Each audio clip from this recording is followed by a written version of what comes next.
What's going on, Gary? Oh, I'm just doing this last minute thing. Last minute thing. Larry Hunt's in the building. Larry Hunt. Hey, Mr. Larry Hunt. Mr. Larry and Shannon Wise. I got to turn that off and turn that down. Man, I'm just a little bit behind here. Oh, you're fine. You're fine.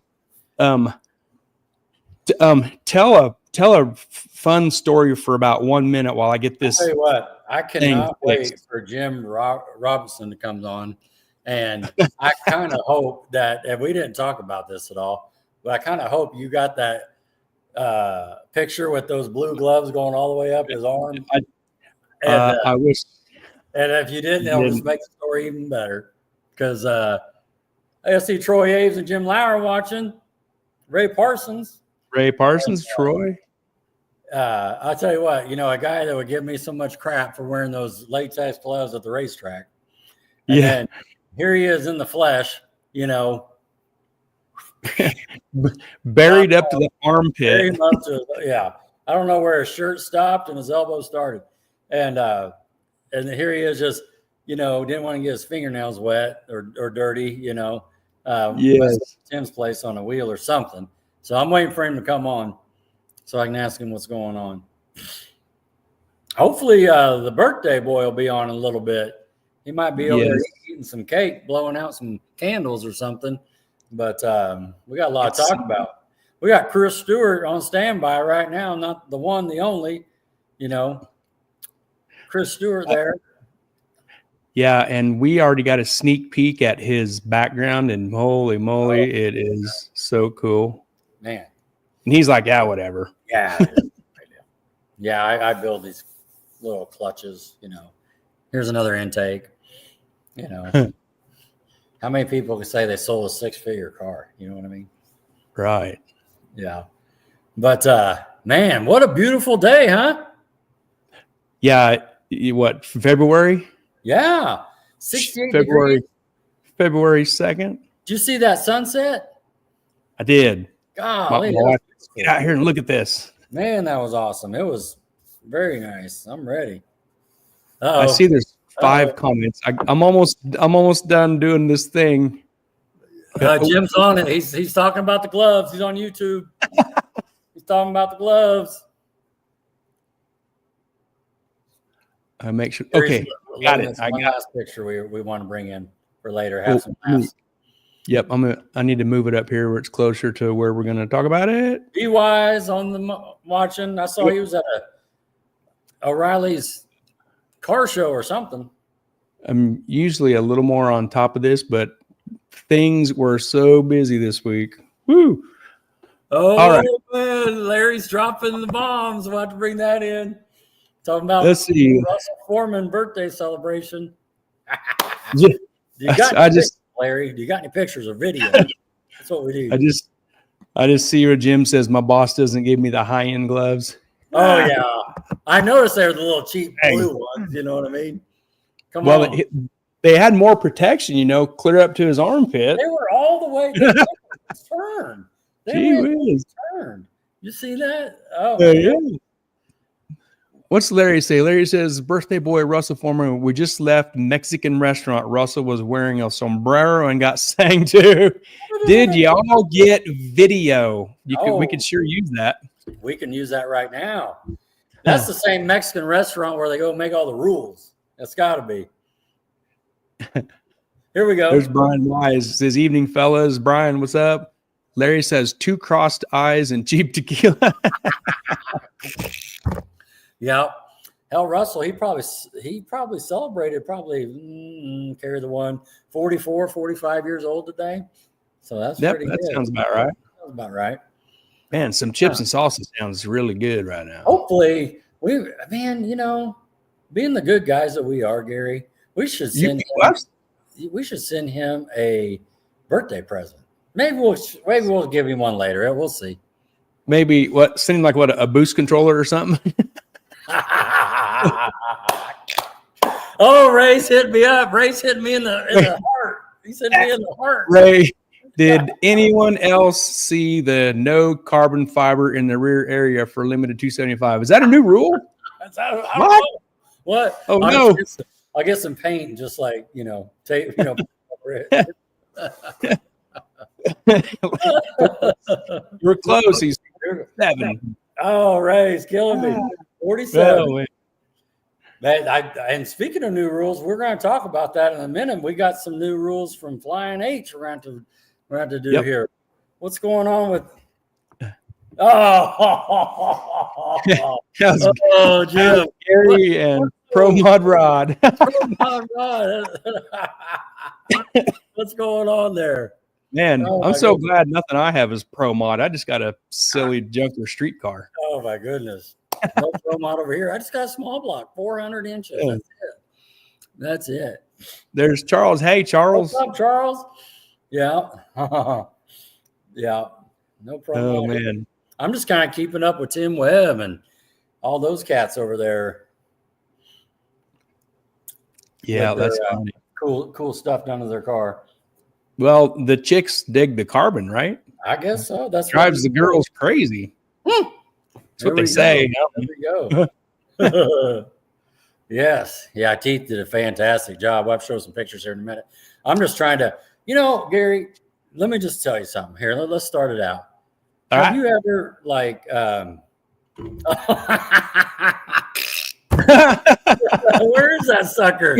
Hey, to be clear now, that is not my lawnmower. Oh yeah, I know. It says it right here. It says it right here. Where's your lawnmower? It's right there. See it? There it is. And now it's back on her side. Is that what's going on? That is not her side. This whole place is mine. I thought she had a little corner with her plants and stuff. It's my corner. I just let her occupy a little bit of it. Oh, okay. Okay. Yeah. Where's she at? I haven't seen her. Where's she coming on? She went to she went to the laundromat to clean some rugs. Okay. It was free entertainment. It was really nice out yesterday. And I said, hey, you could take your lawnmower and just walk around the yard with it, just for something to do. And she goes, well, I might just turn it on and mow the yard. Yeah. So, nah. Hey, birthday boy's on.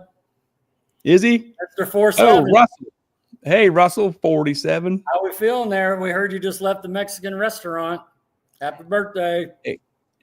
Just in case he's a temporary spot, we hope you stay for a while, but should we give him a happy birthday right now? Let's do it. Russell, happy birthday. There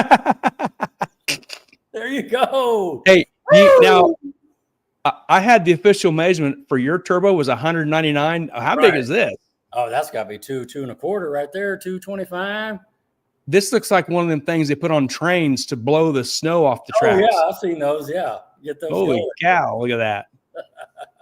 What's he saying? What's Debbie saying? I see him. It looks real nice. Let's see. Oh, getting caught up. Russell, you guys talking shit about me. Absolutely. Guilty. You can bet if we're talking about you, we're talking shit too.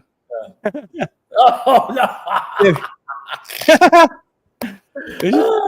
Talking about your car, Rod? No, he's talking about that looks like a Pro Charger. Did you see that? Oh, I didn't. Yeah. Oh, Russell. Yeah. Looks good with a Pro Charger. That's not a Pro Charger. Debbie's getting Debbie loves it, man. She's like, oh my God. Oh my God. That's awesome. Happy birthday, Mr. Russell. Heard you had a great time at the Mexican restaurant with your buddy Larry Hunt. And Larry says he went to Flying H Friday before the World of Wheels. What a great facility. Oh, ain't that super nice. Super nice. Miss Charles. Charles with the banged up foot last week, hanging out, or a couple weeks ago, hanging out with you two-legged people being all uppity, saying, hey, look at me, I can drive a car. With both feet. Look at me. Yeah. Larry, show off. Anything you noticed anything new at Flying H? Just curious. I was just thinking about that because I got that second level done, and or we maybe some restrooms or something, Gary. What were we talking about? They need a serious restroom upgrade eventually. Yeah.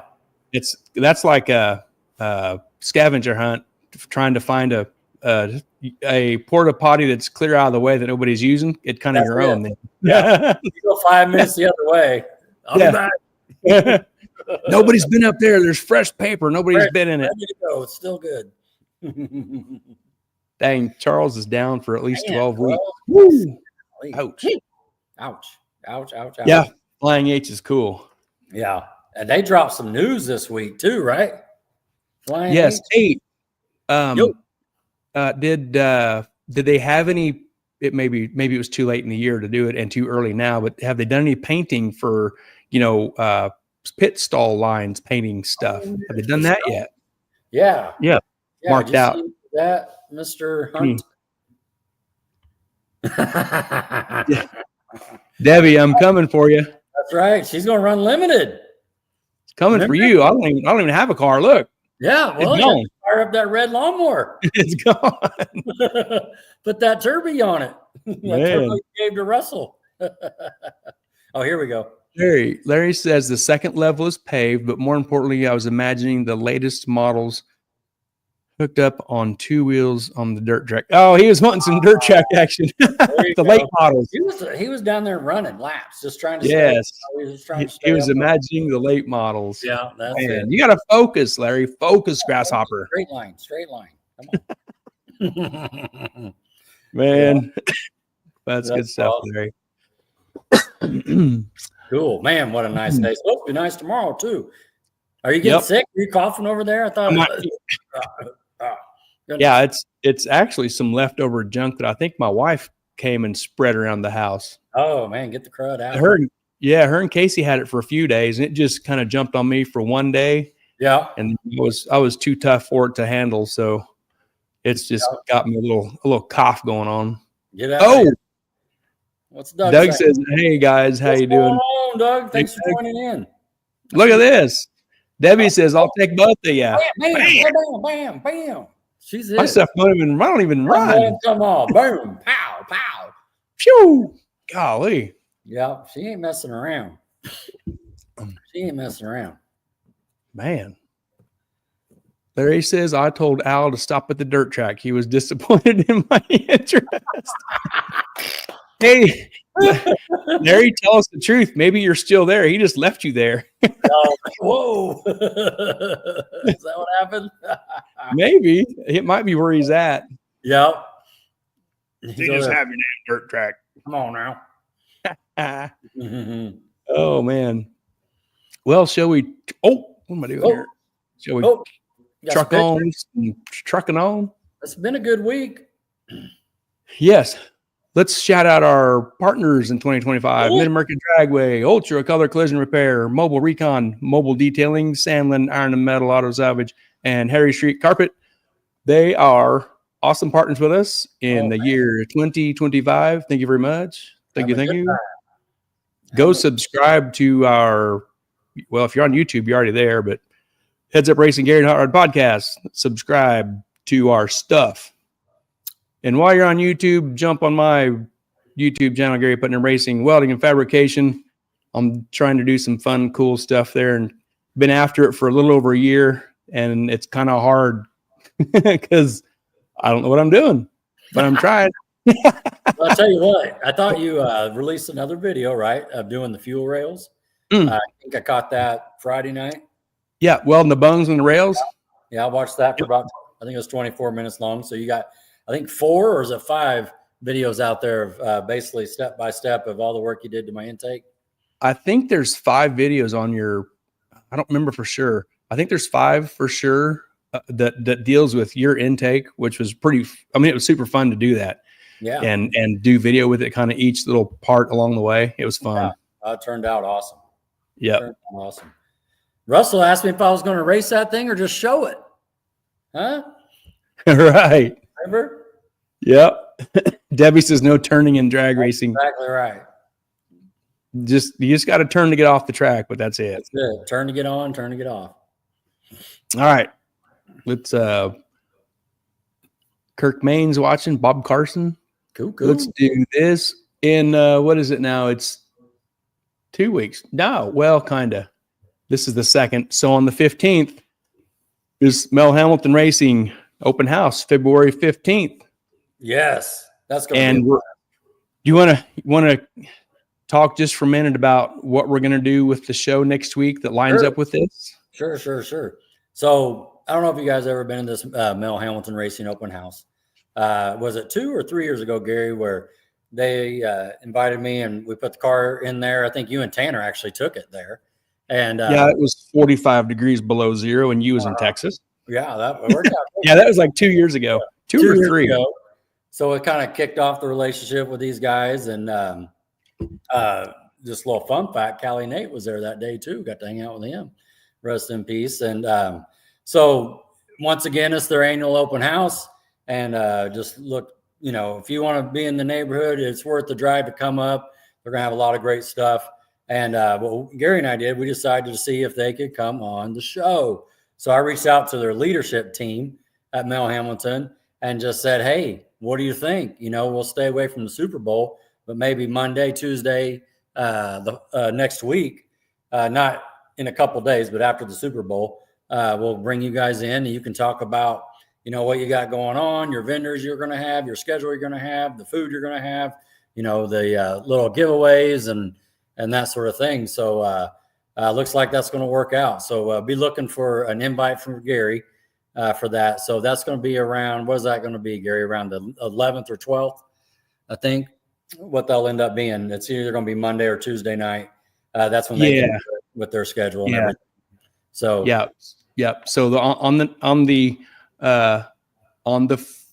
5th is Wednesday, where I would normally send out the show invite for the 9th, but like you said, it's not going to happen on the 9th. So really, whenever Nick kind of lines out the evening that works best for them, I'll get that. I won't really wait for anything specific. When I put it out, just when we get a solid date from then I'll go ahead and put it together and send out the event. So that give everybody plenty of notice to see it and plan to come. Yeah. They'll have giveaways. They'll have vendors there, Air Motives there. Tracks will be there. Just thinking of other vendors that came there. I know Keith set up a booth one year and they have a lot of cool stuff. The Top Fuel Dragster was there. I'm sure they'll have their new, I don't even know enough to talk about it. They got some new late model car that they've been working. So everybody will be able to see that, but just, they're talking to Phil and see when they can, be available. So, but yeah, looking forward to that, bringing them on and they can talk for however long they want to about what they got going on. Yep. Sounds good. It's a good time. It's a fun afternoon to hang out and bench race a little bit and maybe see some people you haven't seen yet over the winter, since racing stopped. So there you go. Drag racers are allowed. I asked that question, Gary. It's verified. Hey, who made this flyer? What's going on? Oh, I know. I don't know. I didn't make it, I go, are no drag racers allowed? No. That ain't what that means. I was giving all the crap, Yeah. But heck yeah. Oh, what's Al saying there? Larry on Alan or what's Larry saying? Larry has something. Larry says, I have your black hubcap made for your car, Rodney. I will install them at Centerville. Oh, that's funny. That's hilarious. Larry's on it. Larry also says Al and I, which is Larry and Al, they will be there at the Mel Hamilton open house handing out flyers. Super. Heck yeah.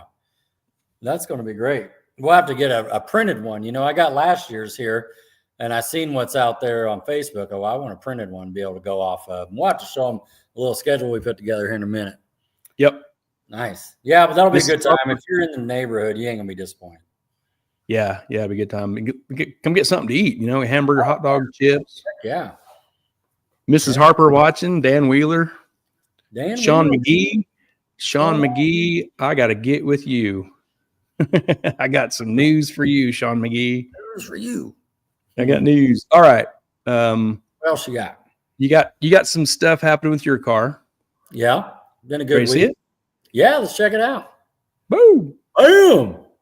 Yeah, Keith at Fox Rod Racing hooked me up. Like I was saying on my post about a year ago, we put those Marty Marilette upper and lower control arms and the racecraft anti-roll bar. And so we said, like, in a year, we're going to come back. We're going to do the tubs. We're going to do the floor, do the rear seat delete. So he was able to get me in, took a little bit and got me out. So now it's like, Gary, if Tiffany ever comes home and says, like, hey, the faucet's leaking in the bathroom, just change the faucet out. And then don't do it. Fix the leaky faucet, because as soon as you change the faucet out, then she's going to like, oh, well, we need a new vanity to match the nice new faucet. Well, now we need a new mirror. Now we need, next thing you know, you're painting the walls and putting up a new shower curtain. You know what I mean? Just fix the old dirty stuff. Because now I got all this new nice stuff. I'm just like, holy cow, I got to make all this wiring look a little nicer. I got to replace that red, cable there. I get Blackwood, to get it all looking good. I'm over here rerouting everything real nice and pretty, wire looms and stuff. I mean, before I didn't even open the trunk, and now I thought the trunk was welded shut like Bo and Luke do. It should be. That's But yeah, he did a hell of a job, man. And you ever need any work? I know Nick just had his car up there getting a new tube put on for his new turbo, and that's inside right there where the tub is, and then that's the back seat delete. So it's limited ready. It said back seat delete okay, and so so we're ready to go. But thanks a lot, Keith. Did a great job. Fox Rod Racing helps me out, and just to be honest with you, Gary, we were looking at like the rear wing and bumper assembly, and we made an appointment for next year. Okay. So, very good. Yeah. So that's it. So, Russell, you're hitting me in the heart, Russell. Pro mod rod. That's good stuff, though. Larry says, leave old wiring. It may make my hubcaps look better. Man. But man, yeah, he did a great job, and can't say enough. Yeah, that's awesome. I saw Keith yesterday too. You got something you want to say, or are you going to leave it alone for a minute? Yeah, that'd be limited ready. Limited. Yeah, I got the 700-pound doors on. That's right. Yeah, I'm good to go. Yeah. Yeah. Logan is he's still making my car awesome with the fitment, and that was phase 1. Phase 2 is going to be painting the body parts in Salina, but with Brad. Yeah. But we've added a phase 1 with an iteration A, I think. 1.5. Are you doing a detour? A slight detour before it goes to step 2. What are you doing? So, just you want to say, or do you want to just leave? Keith wants to do some stuff. Okay, well, we'll see how it plays out. All right. Yeah, we'll keep it limited. Yeah, it's along the way. Why not? It is. It is from Logan's to Brad. Yeah. It's in between, so that makes total sense. It's on the way. Yeah. Yeah, that's guy math for sure. It is. Yeah. Bam! Yeah, look at this. Look at that, man, Gary. I can't say enough. You just did a fabulous job on this thing, man.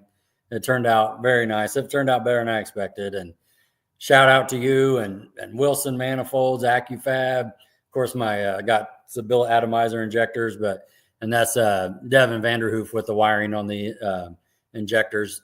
But I went and watched those videos you made on your YouTube channel. It's just having a good time. You do great work, and this thing just turned out perfect, man. I'm so happy the way it turned out. Hopefully the rest of the engine bay looks just as good.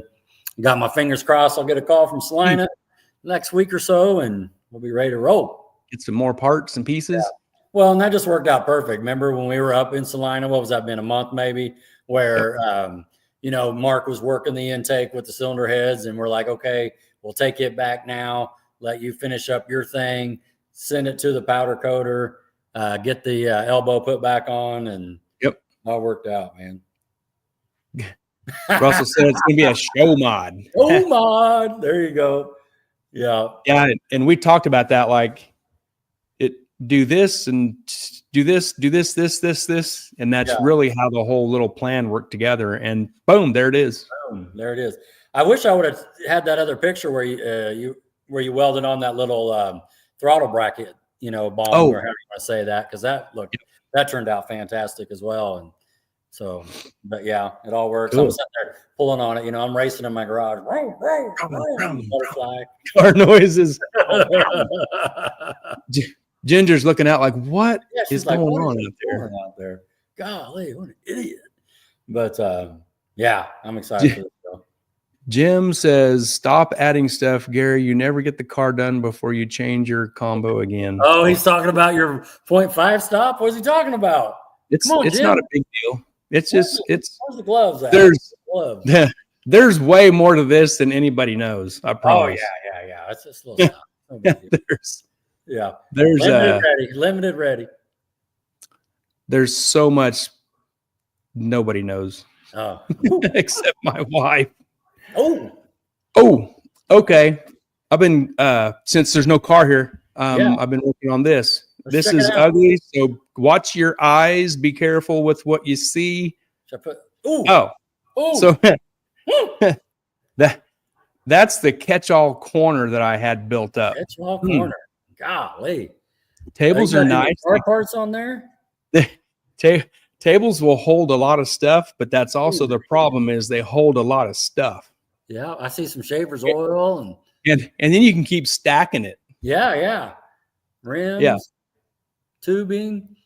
Yeah, there's some big block Chevy headers over there. Yeah, there's a lot of junk. There it is. A lot of junk, a lot of stuff that belongs on my car on that table too. So there you go. So on the car, then you got a free open area there. Yeah.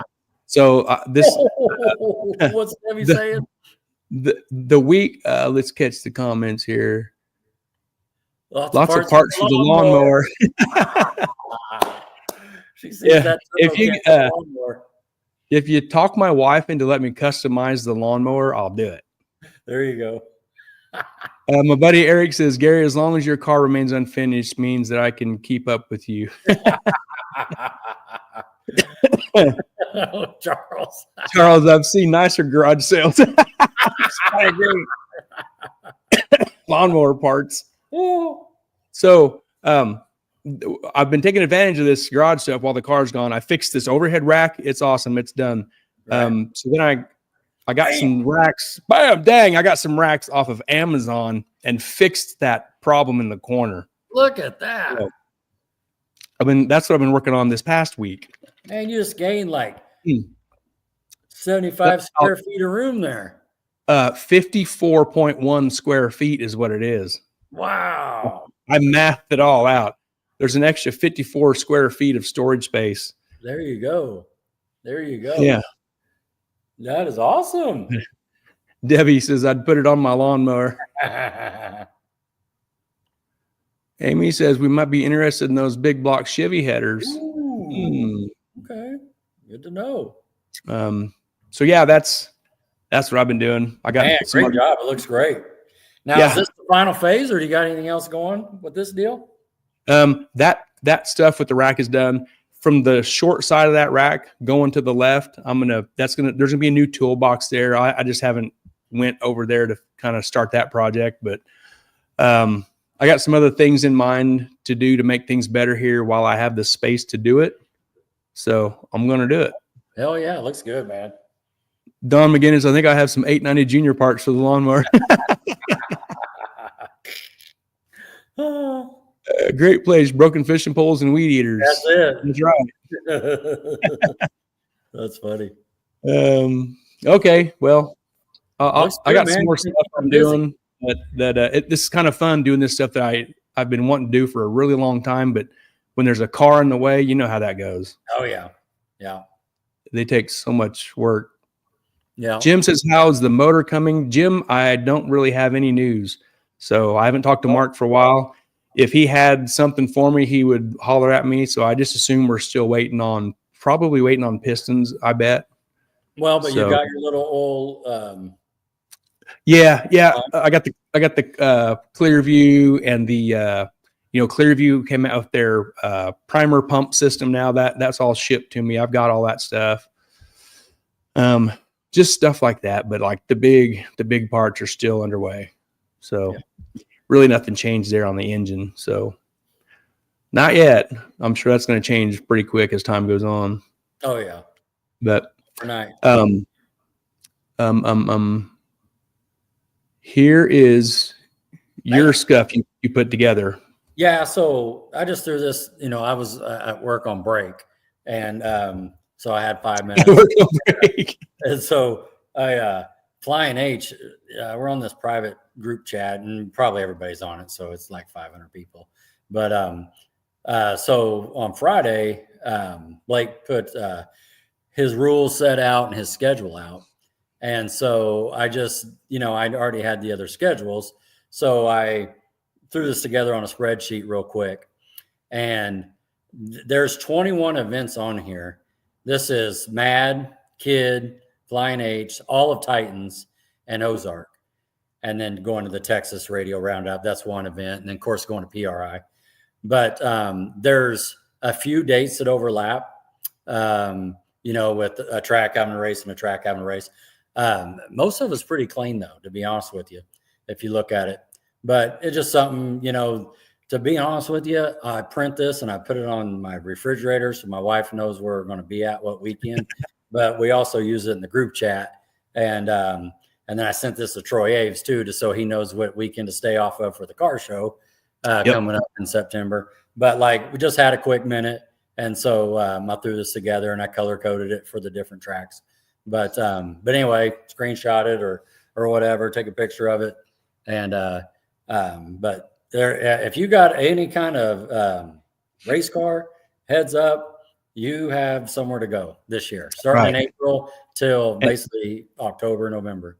So yeah, you have somewhere to go that's not halfway across the country. Also, it's pretty. It's really close. All of it, absolutely. Yeah, exactly. I think the furthest we're going to drive is either to Ennis or to Centerville for us. Yeah. And, but yeah, I just thought we threw it together. I was kind of jonesing pretty hard, and I saw all this, and then Friday was a good day. I got to pick my car up, and so pretty cool. Look at Larry picking on me here. What is he saying? He says, Gary, I want to grudge race you when you get your car done. I'll give you the hit. Whoa, look at Larry. He's ready. Going to give you the hit or the back tire, give you the wiggle, the move. Hey, I mean, really, Larry really knows the potential of a Suburban LS. That's it. I mean, really. That's what that 5.3 will do. You know what I mean? Especially he's being really nice. He's been a great guy. Aftermarket, torsion. Oh, geez, look at this. Give you 2 cars, man. They're just like, set him out too. Holy cow. And they'll gap you. Is that what they're saying? Man, they do. Guess so. I seen Street Outlaws Mega Cash Day was on today on Velocity. Dang. They must have been watching it. Of course, it probably, they just came from the Mexican restaurant, so they got 3 or 4 tequilas in them. You know what I mean? You know what? You have scared everybody with your carbon trunk. Now they're picking on me instead. They don't want you. Yeah, is that what's going on? I think so. Oh, that's funny. Yeah. Titans 10-5 at Centerville will be fun. Love that place, Russell says. Yeah. That's true, Charles. I didn't put Rocky Mountain on there. That'll be a great week as well.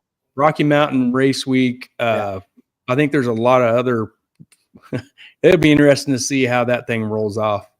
Yeah. Well, and Sick Week was this week, right, Gary? I try to keep up with that stuff. Yeah. This Mega Week thing is going to be a cluster. It'll be interesting to see if it's not. Yeah. Right. Yeah. Exactly. Debbie says, I don't have a trunk. Ain't scared. Ain't scared. A small block too, right? That's what yes. Small block with little Chiefs. Larry says, Rod and Gary, the pin cushions of Titans. Bring it. I don't care. Take it. Oh, yeah. This is all good stuff. All right. We need to keep on trucking. Yeah. So I got a question for you. We talked about the limited Flying H stuff. Do you want to bring that in with Chris? Yeah, let's do that. Okay. Let's wait on that and bring him in whenever. Yeah. Well, that is, unless you got anything else. No, that's good. We done said happy birthday to Turbo Russell. Turbo Russell. That's it, man. That looks good on there. That does. Man, Amy's right, man. We got dang. I know, right? Yeah. How did we miss that? How did we miss that? You know what I mean? Is there a Buc-ee's on the way to Centerville? Do we go through anywhere that gets close? They say one's in Springfield. I don't know if it's on the way. I don't know if it is either. We have to wait all the way to November again, right? To go south. Yeah. Well, are you ready? Yeah. Chris, Bring in the just man. make sure he's awake down there. Is it Stewart or Mr. Stewie? Do you know? We'll have to ask. We're gonna find out. All right, let's bring him in. Bam, Chris, what's up? What's going on? Hey, I was going to ask Russell, where can I get? Most of those turbos are measured in millimeters. Yeah, I can get one of those in feet and yards on that deal. See, Russell, you've seen it. There you go. Hey, I had the same one. I was going to bring my yardstick. Wait, this is Russell's. Yep. Yeah. Rodney's right there. That's right. It's little. That's it. Little baby one. Little baby, little small block. It's tremendous. Gary, where'd you get that background at? What background? That has no car in it? Hey, that's really how you get shit done, though, for real. I know that. I know. Dude, yeah. It is, man. It's been really fun doing something different besides looking at my stupid car. I know. I got a basketball goal right where my lift's at right now. My shop's turning. You got for backgrounds we've had on the show, you have to be like in the top 2. I can't think of anybody's that's had a cooler background than what you got right there. Oh, thanks. So they're just. I gotta get this one done first, but then that one will get done. That one's a big project. Yeah. Well, April 8th.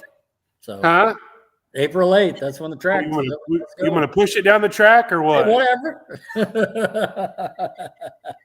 Yeah. Russell said that's a 55-gallon barrel size turbo. That's what it is. Yeah. Woo. Go ahead. I'm thinking a 55-gallon barrel is just holds enough pistons for 1 weekend of nitrous racing. Yeah, I was thinking about those 4 stacks on the top of those 55-gallon drums too. They're all stacked up. 4 of them. Oh yeah, the one they're in line. Yep, that's right. Yeah, stick out of the hood. Darren Kesey says, Rod, your list all run limited 275 in the same rule package. Yes. You see that? Yeah, I did. And yes, and the only difference is not to give anybody a hard time here, is with the Titans, you have to run the steel doors. And same with Arc City, but with Flying H, they don't mention anything about the steel doors. And with Flying H, you can run a 28W. And you can also run a 275 or a pro bracket. Yep. But no boosted big box, everything else is the same. And at Flying H, you don't have to drive your car around. I think it's pretty interesting that so if you don't meet any of those rules, you can run a 235 radial, right? Yeah. At Titans. Titans only? Yeah. Or their I guess their list they have or what they're running there. Yeah. Yeah, at Titans, if you can have an outlaw car and just put some 235s on it and come race the other outlaw guys and the 275 limited cars. But there's no weight restriction, correct? No. Hey, Chris, is your phone or something on there with the volume up? We can hear backfeed there. Oh, no. It's off. Okay. But yeah, Chris, that's the rule package to put out there. Try to get as many cars as they can. But, yeah. Is that better at all? Yeah, so far. I just turned the volume down a little bit. Oh, okay. Yeah. Right. But yeah, so just staying with that schedule there's definitely enough to do if any kind of racing, outlaw or limited, and every track also has your index stuff with your 580. I don't even know them all. 580, 550, 470, just all of them that they're at. Yeah. And so, but yeah, your car should run probably 420s now with all that carbon. Oh man, golly, don't. I mean, it's a 450 car. I mean, that's what the record is. Oh, or a 447. Don't be sandbagging it, Rodney. Come on now. Yeah. That it ran really good in some rare air. That's it. I've seen that thing. That thing screams what it is. I mean, I've always loved the sound of that car. Like, I mean, I always have. Something about that small block. And I'm not a Ford guy, but I don't understand. I own too many of them, but I'm not even a Ford guy. But I tell you what, that's probably one of the best small block sounding small block Fords that I know of. You know, I mean, Gary can attest to that too. I love it. It sounds like it's turning 10 grand. So yeah. It's only he don't turn it that low. Come on. Oh yeah, I know. You don't go that. At the bottom of it. Yeah. That was a great night in Texas when you're talking about there too, that first year.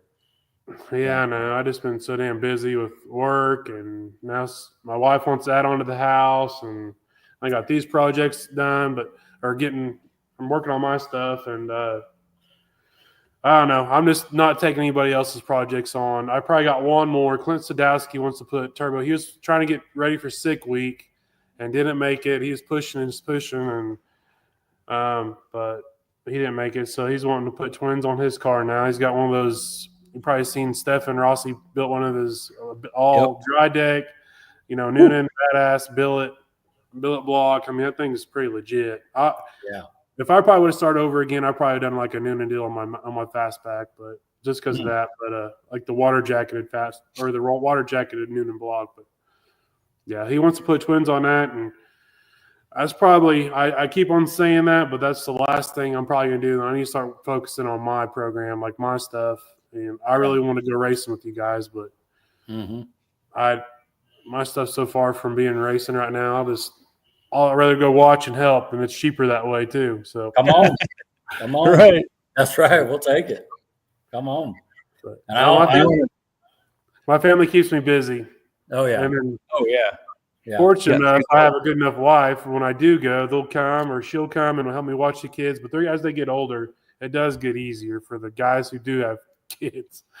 When you get 3 of them, trust me. It's a lot. Cool. It's a lot.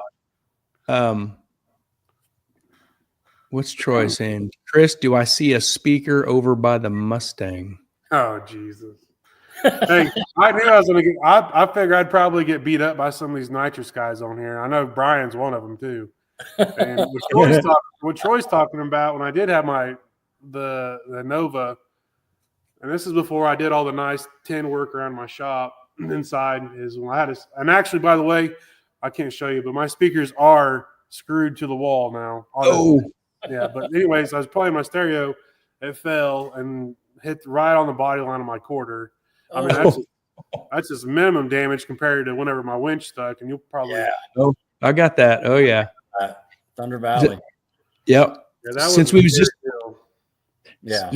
just talking about the limited stuff. You want to hit that right now with the Kansas City stuff? Yeah. Let's pull it up. Yeah. We got it right here. That's it.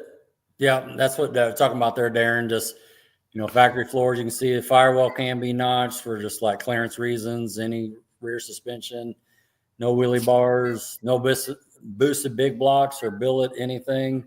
Still 76 twins, no lockup, 275 tire or 28 10.5W. And I messaged him on the side, and he said you can run a Pro Bracker as well, any radius. Yeah.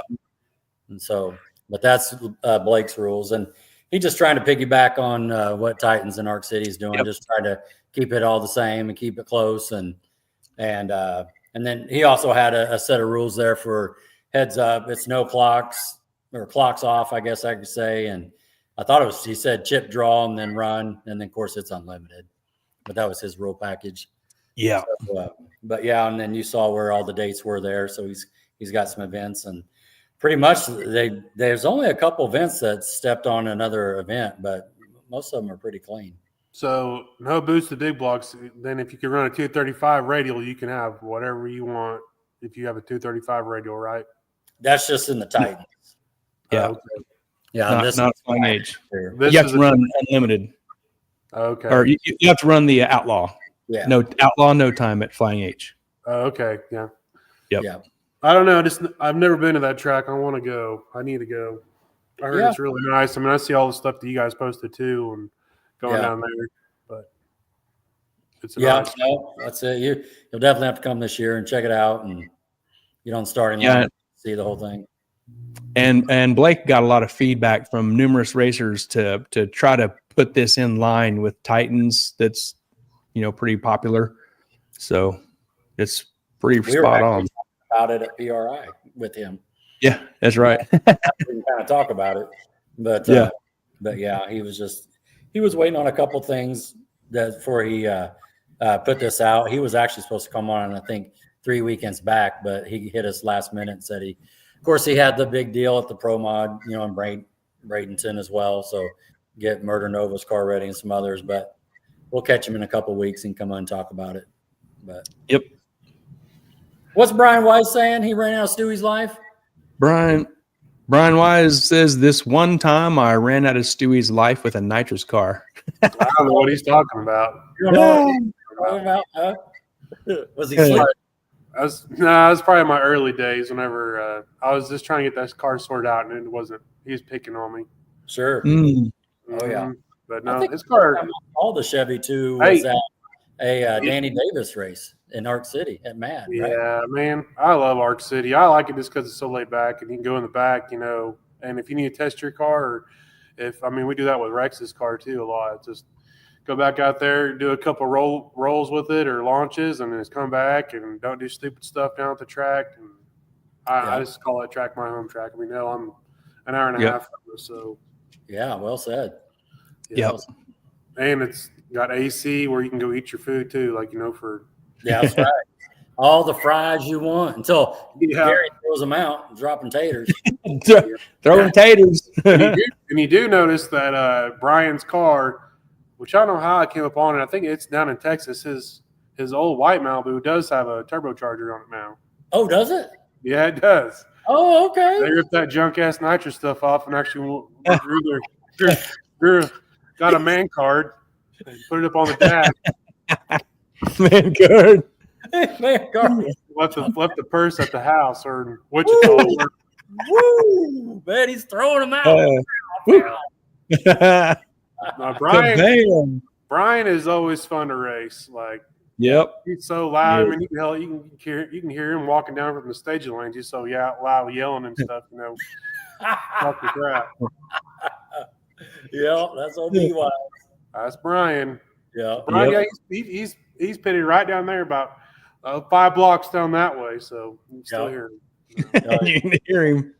That's awesome. Hear him. Cool. Yep. Well, you want to on the show, Chris? Huh? And, we'll start firing some pictures away, tell some stories. Oh boy, story time. I've seen some of the photos coming through, so we got a few to show you out here. So it's going to be a good time. I wasn't trying to.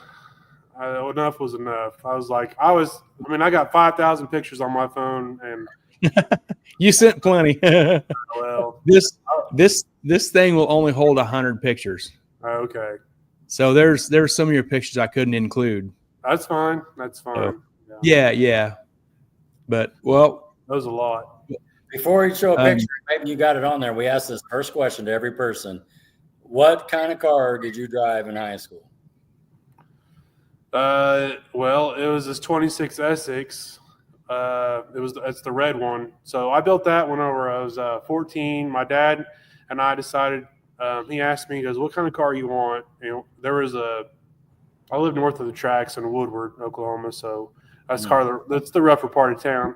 But it was a '64 shoebox Nova, or I wanted to build a roadster, like a early Ford Roadster. But this Essex we found just the cow. It was in the river down there on North Canadian, so I drug it out of the river. I cut it off what was left and drug it out, and literally built that thing in my mom and dad's backyard with no shop. And the backyard was pretty much dirt whenever I got done with it. There was no grass because we were cutting stuff up with gas powered chop saws. And I mean, I was 14. I didn't know what the hell I was doing. So yeah, but then my other friend, his uncle was a orthodontic, so he had this old truck. He wasn't hurting, so he just gave me this 77 Ford pickup, and I just pretty much gutted it, except for the engine. I did not put a Ford engine in it, but it was like a 77 Ford, and made my front axle with it. I took the rear end out of it, the gas tank, everything. So, but I cruised that thing till probably I was almost a senior in high school. Hell, I'd be out cruising Main Street in coveralls when it's 20 degrees outside, and I'm not kidding. You can ask some of the friends around out in Woodward. But yeah. What color was it? The red. But in that period of time, I did build another car after that. I built a bunch of them, and that was kind of like right where the rat rod craze started too. With in general for everything. So what year are we talking? What time frame for the year? Probably 2003, 4. Oh man, because I graduated in 05. Jeez. Yeah, I know you guys. But yeah, then I built that yellow pickup was next. That was my second car, and then man, look at this, great. Yeah, look at this. The wheelie bars were just for look, but hell, I was 16 when I had that car, and that had a 305 HO in that thing. And oh man! Oh wow! With the 4-speed, but you wasn't outrunning nothing with that. No, I thought I was.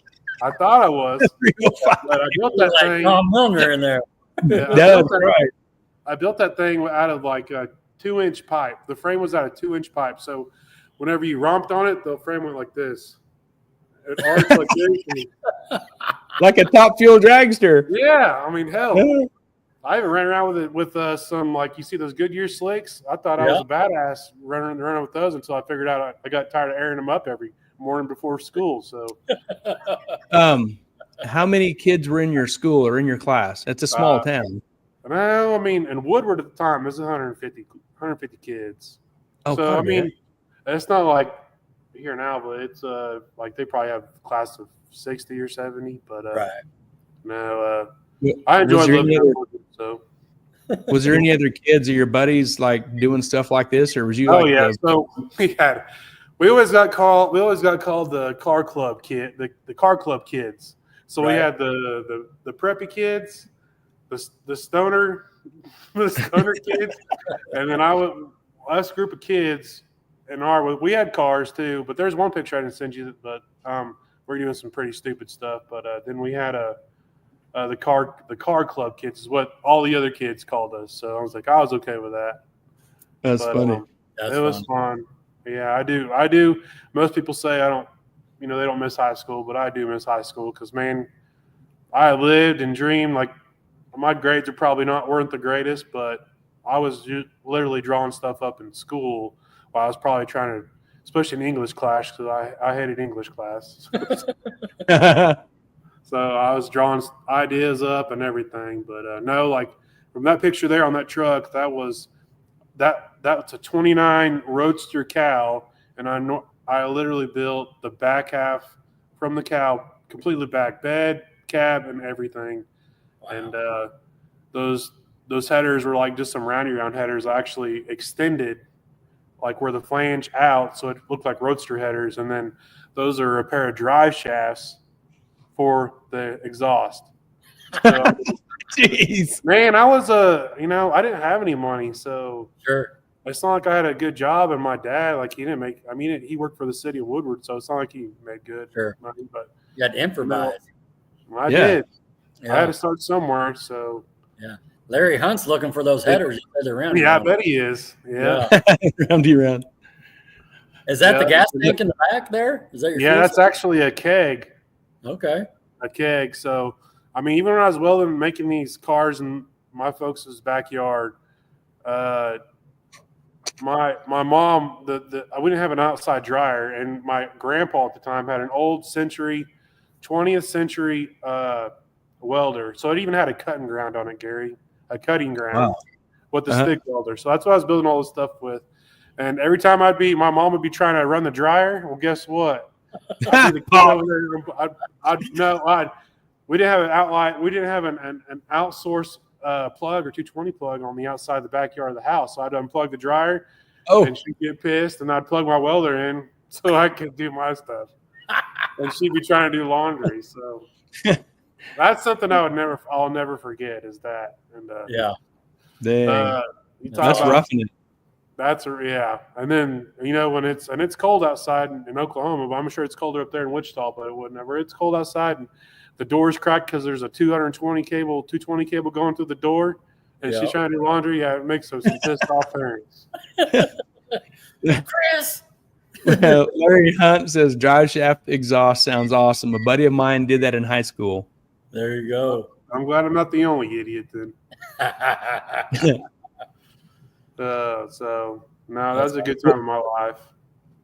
Well, you sent a bunch of cool stuff, and I don't know the order. I just kind of kept the cars together in the group that you sent. So I'll just kind of go ahead. There's another story too. Is like I got pulled over. I don't know how many times with the Iowa Patrolman, but it was with that truck in particular. It was really loud, so I didn't have any mufflers in it. And the Iowa Patrolman pulled me up, and we always used to stop at McDonald's there at the cruise and to go cruise around, stop at McDonald's, BS a little bit. And there's a Iowa Patrolman from Shattuck at the time, and he was an asshole. Always heard he was an asshole, but he pulled me over and he's like, "What are you doing driving this thing around?" He's like, I don't know. He's like, "Well, I'm gonna write you a ticket for no exhaust." He's like, "I wouldn't even let my son drive this thing." And I said, "I'm not your son, sir." And but guess what? After that, he wrote me like a $250 ticket for illegal exhaust. So, wow, dang. Wow. I've been through them all. I've done the stupid stuff. We so, all have. How old were you when you were in this picture right here, bud? I was probably 17, I guess. Yeah, 17, 16. Mm-hmm.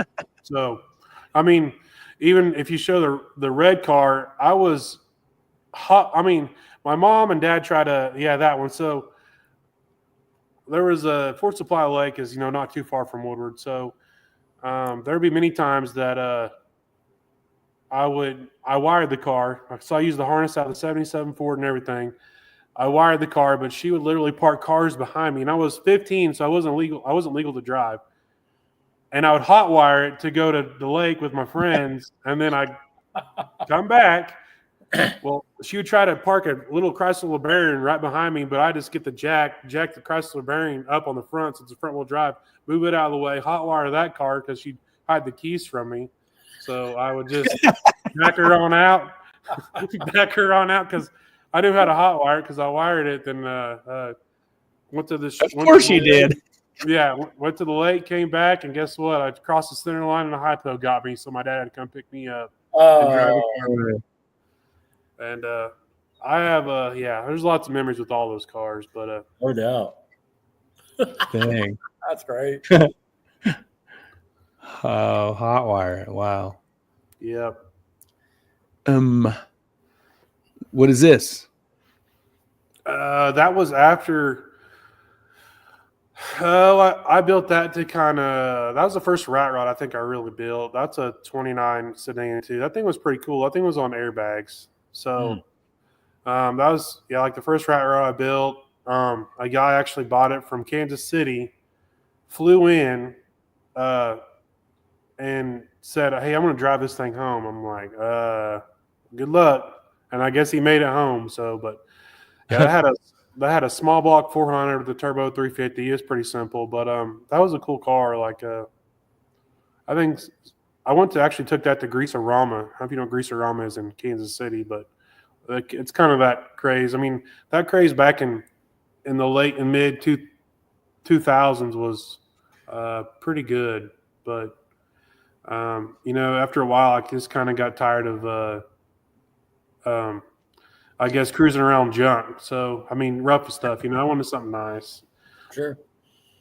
But you said you would like sit around in school and draw and stuff. What inspired your vision for these rat rods, hot rods? Man, I don't know. Like my dad, he had some Chevelles and Starliners and stuff like that. But I think the biggest deal was he supported me on whatever decisions I made. So, I don't know, but I mean, we had a good culture though, and the car community in Woodward too. I mean, we had like Carl Scott, and Dennis Jones and Nolan King and some of those guys that I looked up to then, and I still do.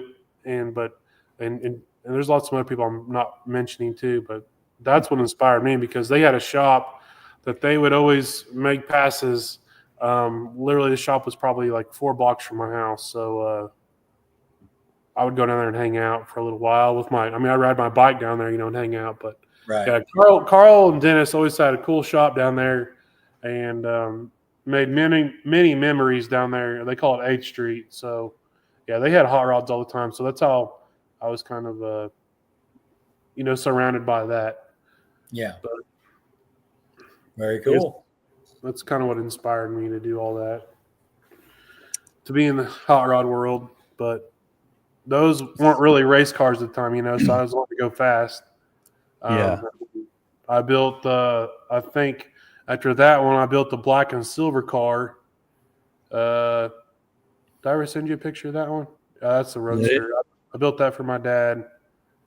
Yeah, that's the first part of it. And I built that for a guy in Amarillo because he's seen the other one with the long, tall stacks that had 4 deuces on it. I built that and sold it to a guy in Amarillo. That was a pretty cool car too, but yeah, it's kind of like a mimic of the other one with the 4 red wheels and stuff. Yeah, like that one, kind of very similar. Yep. Both of them. That one's a 30 sedan, and both those cars are probably chopped about 7 inches. So, where did you find the bodies at? Are they just laying around Woodward around there? There was a guy north. Actually, so Obsolete Ford, right in the city. You heard of Obsolete Ford? Okay. You never have? It's called Classic Auto Parts now. They're right off I-35 as you go south of the city. Anyways, that owner, which would be Dave and Tina's place. Gary. Yeah. Yep. Okay. Right. Yeah. So, Dale Bliss, that's who is the owner of that. Well, his dad had a ton of hot rods, and or hot rods. Let's say bodies and stuff, Model A's and stuff, north of town, almost to the Kansas line up here. And I bought some stuff off of him and a lot of stuff. And it's kind of where I think we found some of this. We might have found that body actually probably on the internet or eBay maybe at the time. I can't remember where we got that one at, but probably get them on Amazon now. Yeah, probably. Jeez. Shipped to your door, but yes. This is cool. Yeah, that's the one that was the Roadster I built for my dad, and he didn't really drive it much, but man, that thing handled really well. I don't know. I'm trying to think of all how I built these in line, but man, I feel like the motivation I had then, whenever I was younger, has definitely changing. It's changed. Wow, man. I feel like I was just pumping those cars out, like left and right within 5 to 10 years. But now it's just like with kids and life, I can't get shit done. So right. Yeah.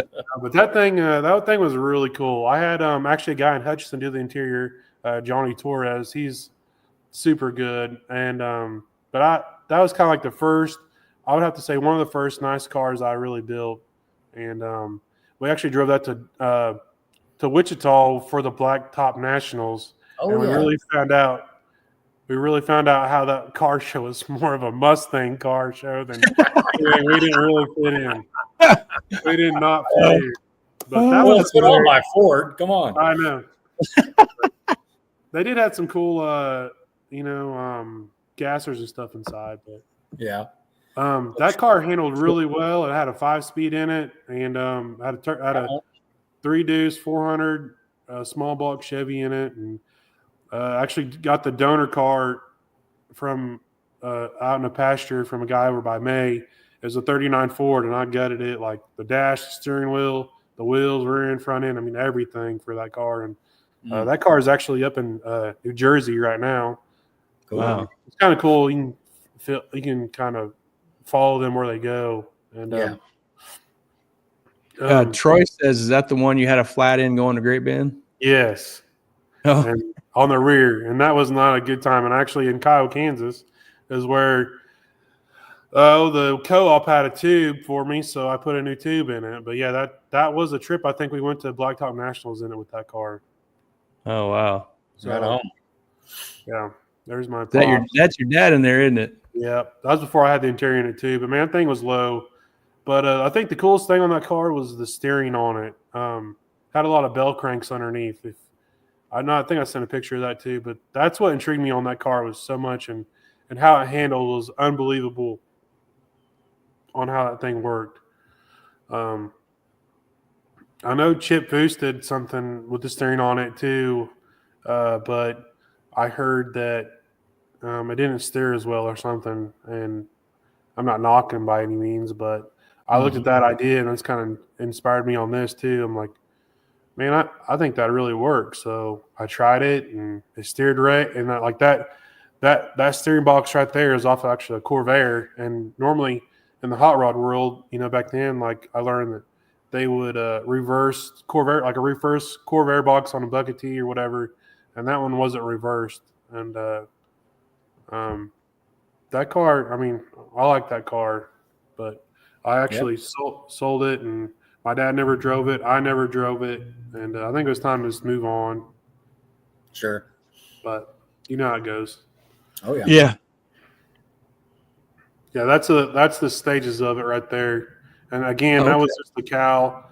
I had just a cowl, and then back, I built all of it.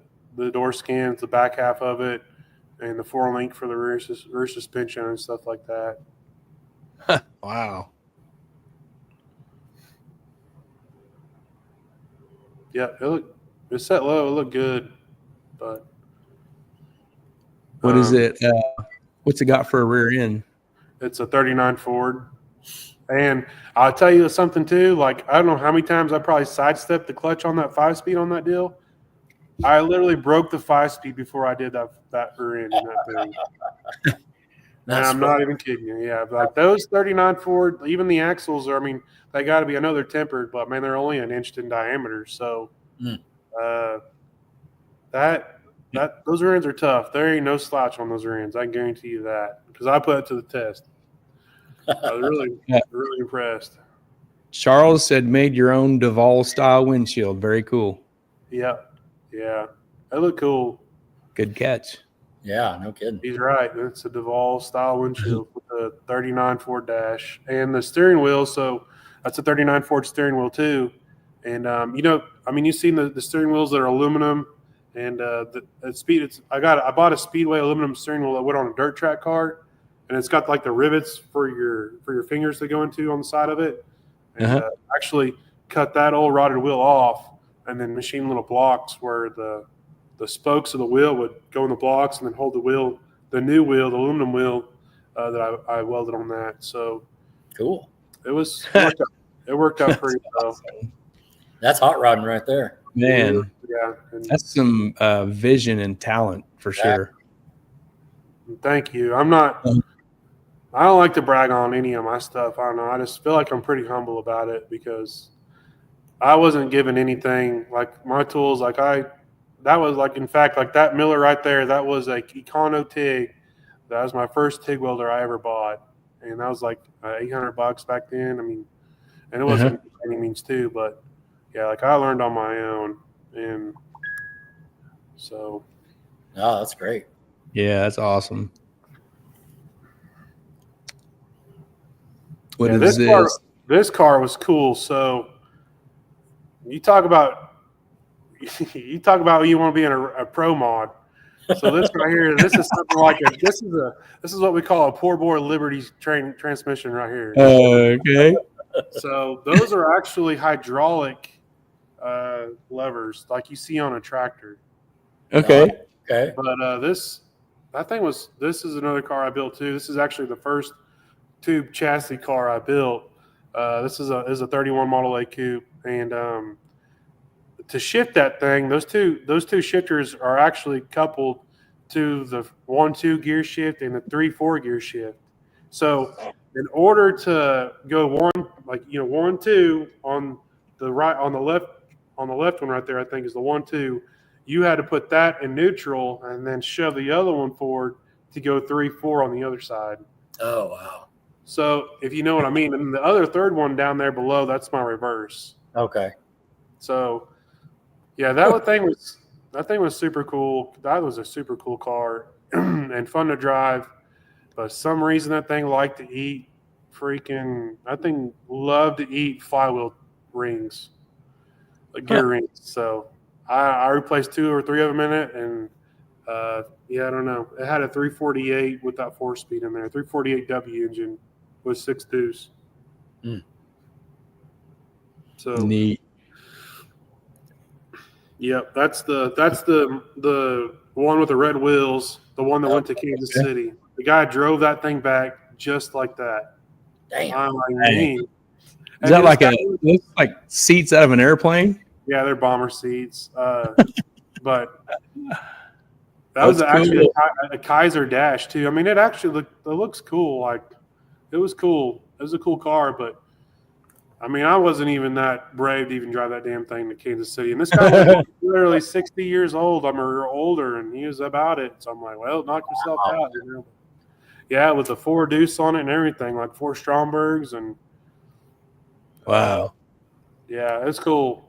Got a fire extinguisher? I do have a fire extinguisher. Hell, my damn nobody even have a fire extinguisher system in it. Oh, man. That's awesome.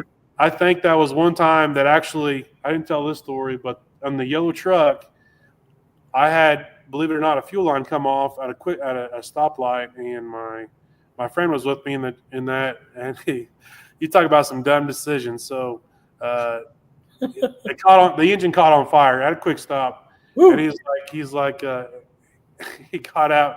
We both got out, and we're just blowing on. You're in panic mode, so you don't know what to do. So he's like, let's cut the coolant line and start it back up. I'm like, okay. So we cut the line, got the water, kind of splashed it on it, started back up. Well, guess what? Damn, this bitch started pumping more fuel to it, and then it's even more engulfing flames. Oh, so I know. So anyways, that's another story, but we don't get into that one. Thank God it did not. Thank God that truck did not burn down on the ground at the quick stop. Right. Wow. You live and you learn. That's when I think it's probably whenever we went back to the fire extinguisher. It's like, yeah, I'm putting a fire extinguisher on my next car, and I think that one was the next one. So there you go. Yep. But I can tell you, my Fastback right now can have a fire extinguisher system for sure. Yep. Sure. But yep. Yeah, that's the kids. Whenever we went to Salt Plains Lake, I bought that car in Mississippi. Okay. And Carl and I, actually, this is Carl's idea. It's like, why don't we just drive that thing back? I'm like, oh my gosh, whatever. So we flew there. Yeah, there's Carlos. We flew there, drove it back, and I knew everything that was good and bad with that car whenever I got back to Woods County, Oklahoma, because the rattles and the things that needed fixed on it. But man, there's Carl's right. Like, he's done stupid shit like that before, and there's no other memories that you will not forget on stuff like that. And he's done it more times than I ever have. So I'm just fortunate enough for him. I mean, to actually push me to do stupid stuff like that. And you know what? I don't regret one bit of any of those decisions doing that. Whether I didn't probably tell him the time that we were actually headed to Harbor Freight to get some tools, and the damn fuel gauge didn't work. And guess what? We ran out of gas right on the 4-way up it was a bad deal. But I think we actually got off the off ramp, rolled in, and we were literally not. I'm shit you not. We were probably literally 200 foot from the gas station, and we rolled right there. And guess what? Carl pulled out his phone and said, "Oh, I got a video of this." I'm like, "I bet you do." So you know how he is. Yeah. But yep, that was a very good driver car as far as with the kids and overdrive and fun. But actually, a guy in Missouri bought that car, Rick Merriman. I sold it to him. I had it probably for 2 years. So with staying with this with Carl in the picture, you were a youngster in 2005 when Carl won the first drag week. Did you have your eyes on that deal back then? Was you watching Carl? Yep, I was waiting for my 56K and AOL to load up and link at that time. I was waiting. I was watching it. I think that's I can't remember. I think I was just started college then too, or that first year of 2005. So I graduated in 05. I actually went to Arc City, Cali, for a semester, and figured out it wasn't for me. But we were actually. I think I was in the dorm room watching his hot rod drag week deal. You know, wow. I mean, cahoots to him, on that stuff. So So with building all the hot rods, street rods, and stuff, what did you think about Carl doing that? That inspired me to go faster. Like, I was building stuff to not really go fast, I guess. It's kind of the rat rods and street rod deal. But the black and silver car that I built during that time, whenever he did that, was actually a big block 427 4-speed car. And that thing was fast. I mean, I tried to take it down to Thunder Valley my first time ever, and they wouldn't let me run.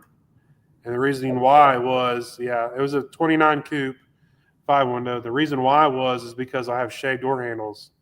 And I got aggravated at him and a little mad, but I mean, they had every right to be, mad, but it's because they couldn't get me out of the car because they had electric actuators on it. So they're like, sorry, there's no door handles on this. You can't run. And I'm like, man. So I had to haul it back, but looking back, I mean, hell, I could have probably drove that thing into the wall and they could have been right. I had a cage and roll caging and stuff in it, but that's probably the first hot rod car, that I had that Carl and them and the group of guys that inspired me to go fast was after that. So, but I always like going fast anyways, just not legally. So, right. Yep. So looking at the pictures, this is the beginning of some different ideas coming. And that's probably whenever my wife really liked me then, whenever I was a run and drive a car. That's actually this car in the background. I picked that up in Missouri, and here I say recently, probably 4 years ago, but that thing turned into a project. So we actually that's the car behind you in your okay. Yep, one with a blower on it and different chassis on it, and that car right there. Yep. That is super cool, dude. Yeah, I mean I always got this stuff in my blood, like Model A's and stuff, but I mean, I always worked with junk, so this was actually the first stock car that was all together and I actually, put together and didn't have to do a ton of metal work on it, Yeah. And hell. Is that when you brought it home? Yeah, I brought it home right there. Yep. I had the Missouri tag on it and I mean, I drove it on the trailer. And your family enjoyed it? Yeah. Well, I think we went to town that day. It's probably a Sunday, I'm sure. I mean, we literally took it to church one Sunday too. I thought it was kind of cool. You're all dressed up and going to church. And it seriously takes you back in the time. Like you're going, you're in the 30s, you're going to church. So the kids were young and they were loaded up, and Sarah was a trooper and she sat in the back trying to hold her hair down. So then you said, honey, I got an idea. Yeah, I got an idea. It'll only take a minute. Hold my beer, watch this. Oh, watch this. Yeah, it turned into that. But that thing does look good. It sets good, and it's so close right now to being done. I just think I need to finish it, but man, Charles, everybody likes this thing. Yeah, Charles I've had a lot of people on that thing, but man, I do. I love this car, and I've had some offers on it. I just need to finish it. I just been working. Like I said, I've been working too busy on everybody else's stuff, and it looks finished right here. What happened? That's good to me. It's not. I mean, not in my eyes. It's not. So it's fuel injected, and the Strombergs that are on it are actually just throttle bodies. So I got to wire it. I got to finish the firewall, finish the floorboard, which most of the metal work, the sheet metal's there. I just got to weld it together. It's all Cleco together right now. Don McGinnis says, "Do not chop that top." I know. I want to so bad though. I do. I do. I want to chop it like at least 4 inches, but yeah. No. Yeah. It's getting warm up in here. Oh yeah. That is a cool ride, man. Thank you. Yeah, it's the first. As a matter of fact, that's the first blower car I've ever had.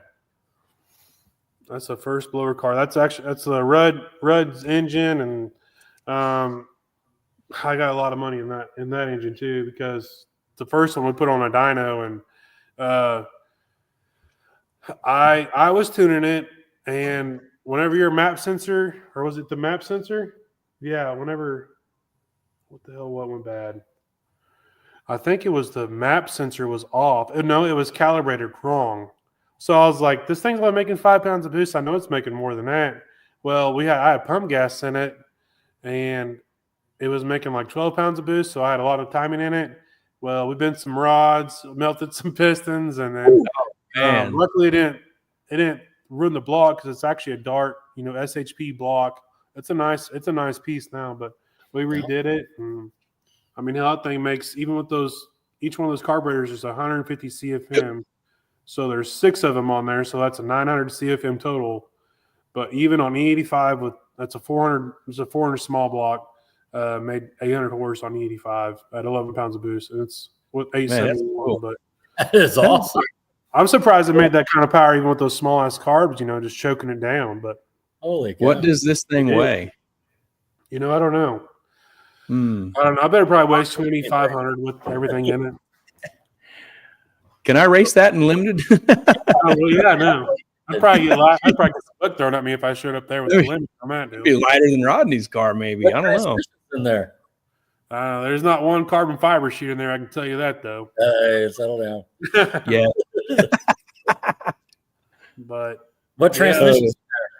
It's got the new TKX 5-speed, so I'm excited about that too, man. That thing's going to be a handful.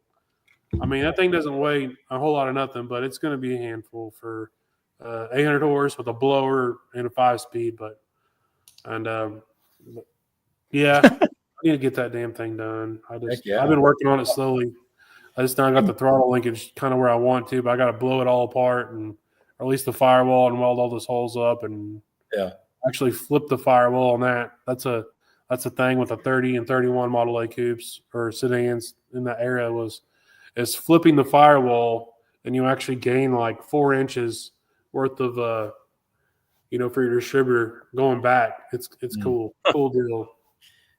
Gary, could you imagine like being at the little local parade in the little small town there in Oklahoma and just kind of idling that thing through and that sort of thing? 800 horses, that little blower just winding.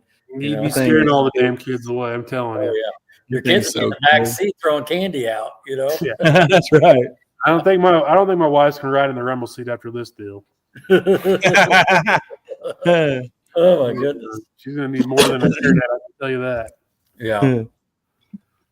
Yeah. Well, man, that's awesome car, dude. That's so neat. Thank you. You got so many amazing visions and talents.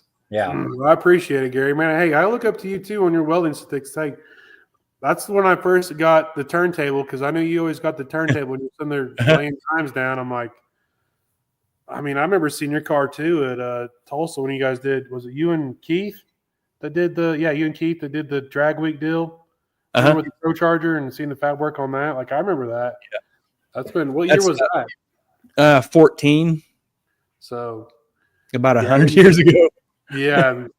Damn. So then you put the twins on it, and I noticed the diamonds being stacked up on the welding, quality on the V bands with the turbos on it, and even till now, like, so that's all I know how to do. I don't know how to build rat rods like this. I don't know.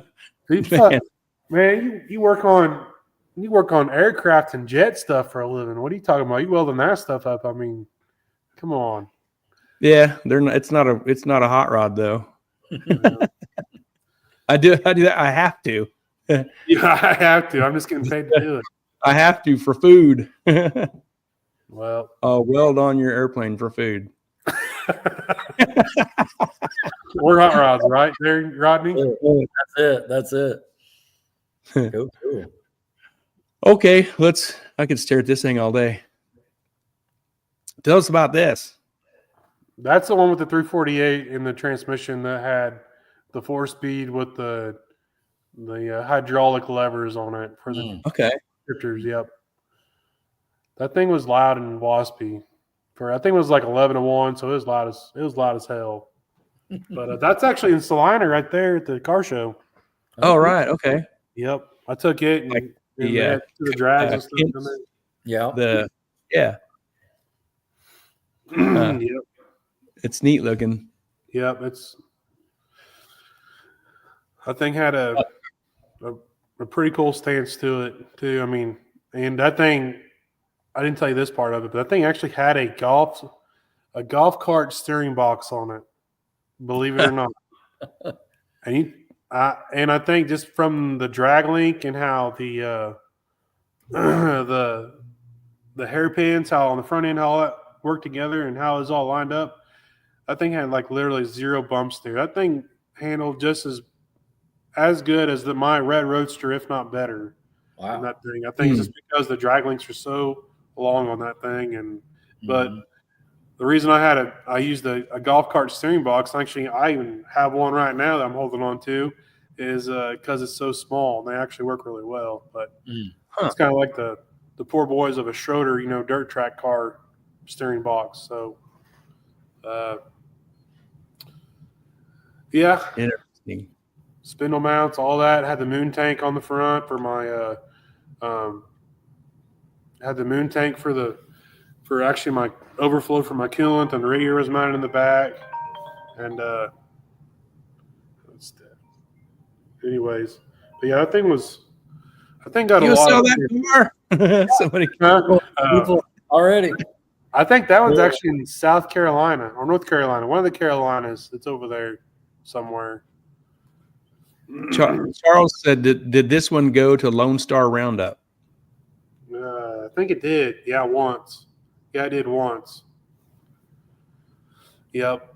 Yeah, that thing had 6. Man, you talk about. I mean, we fiddle with our engines at the track, but man, every time you had to go drive this thing, it had 6 Holly 94 carbs on it, and I was always fiddling with those stupid things. Like they'd either idle low or idle high, or one would be I'd have to adjust the linkage. I mean, it was a lot of work, and that's why I went EFI with that one, because I ain't dicking with any of that. I want the laptop tuning that stuff out of it, like. Right. I might get the book thrown at me at some of these traditional hot rod shows around here, but I tell you what, that I'm over pulling jets out of 6 carburetors and where you can't get to. Oh man, yeah. Screw that. I'd rather tune in injectors or something. You know what I mean? Instead of jets. You'd rather be sitting in a lazy chair drinking a beer than changing jets. Yeah. With air conditioning. That's right. Yep. Charles says. He says, I want to say I saw it there and have photos of it. He's from down in Texas, and he's a photo guy. Yeah. Okay. He probably, yeah. Yeah, I think even had I had Bill Hines, before he passed away, sign the dash on that thing too. You heard of Bill Hines? He does lead sled stuff. Oh, that's kind of he does a lot of chop shop stuff. He's like Gene Winfield, Bill Hines, short guy. Always wore out a cigar in his mouth. Anyways, come on, Gary. I know Heinz ketchup. See it. Sorry. He's super famous. He passed away, but yeah. Very cool. Well, that this picture wraps up this era of your building. You have any last thoughts on that stuff? We're going to roll into the Chevy II next. No, not really. I mean, good memories. That's about it. But super cool stuff you built, man. I had no idea some of the stuff you Really? did. You guys were probably like, what the hell is he sending me now? Wow. I knew you was probably seeing the yellow and the red car. You're probably like, what is this guy? I didn't send you the one that we were in high school and on the red roadster. I had my friend pull up he had a 4-wheel drive. He pulled up on top of my tire. I guess I should have sent that picture, but it's pretty cool. I'd have to dig for that one. But yeah. Well, here comes the Chevy II. Yep. Is this bring it home day? I bought that car from Dennis Jones, and that's the first race car, I should say. That's not a Model A era kind of car that I built in that garage right there too. So, but looking back, the first thing I would have changed right there is all those bars in the chromoly, because that is an all mild steel car. And did your Chevy II taste get influenced by Carl Scott? Yeah, I mean, those guys have always been a Chevy II guy, but whenever he's giving me shit about cutting the roof off and whenever Flowers had to paint the cage in that thing, I don't blame Flowers one bit, but I was about to change that thing into a hardtop because I didn't like the look of the sedan. And actually, Jason was like, he said, hey, why don't we paint that top black? I'm like, because I was going to paint it all green. I was thinking, you know what, that'd look pretty cool. And I mean, that was actually Jason's idea, painting the top black. And then I rolled with it, and I am glad I did, because it doesn't look like it. Yeah. Who came up with the color? I did. Yep. Just picking through. Yeah, it's like I got so many. I should have wore a damn T-shirt walking around with that thing. Like, how many times I got asked about the color on the thing? What color? Rubicon green. Or no, it's rescue green on a Rubicon Jeep. That's what it was. Huh. Yep. So, what year is this when this thing started to be a project? 2010-ish.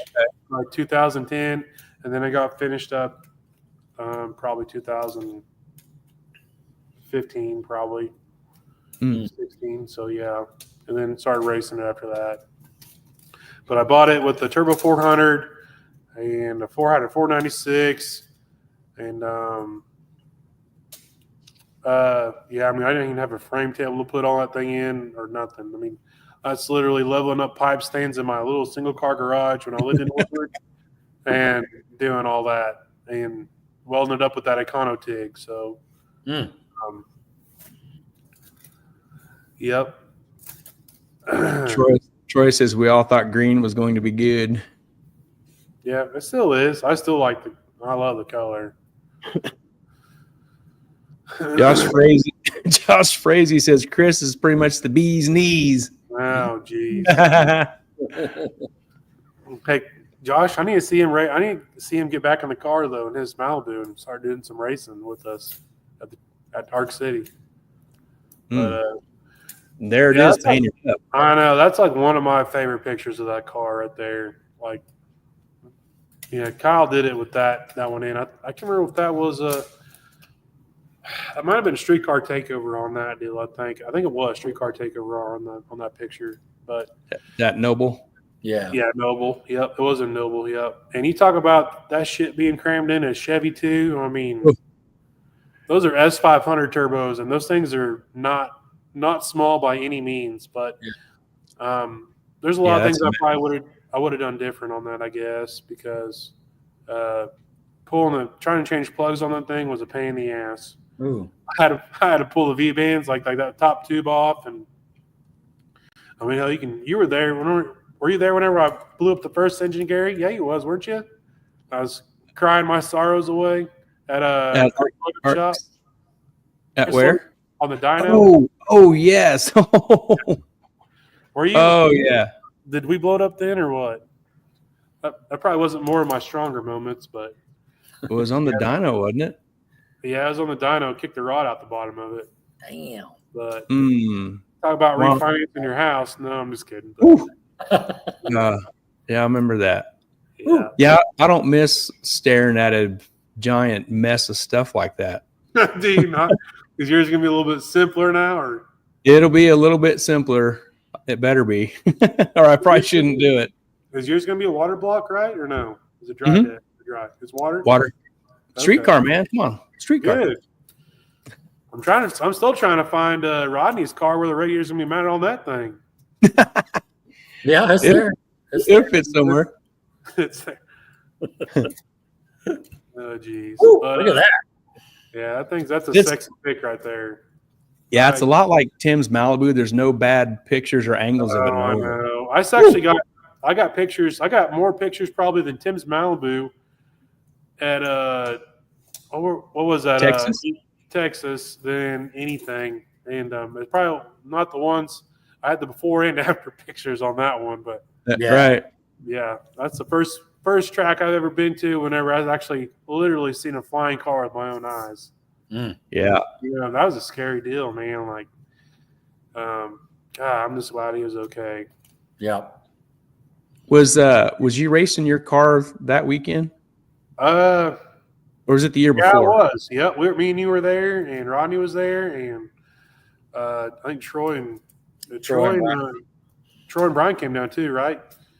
But yeah, I think I was running. That was some of my better days with that car too. I mean, I was running like 440s with it, mid 440s with it.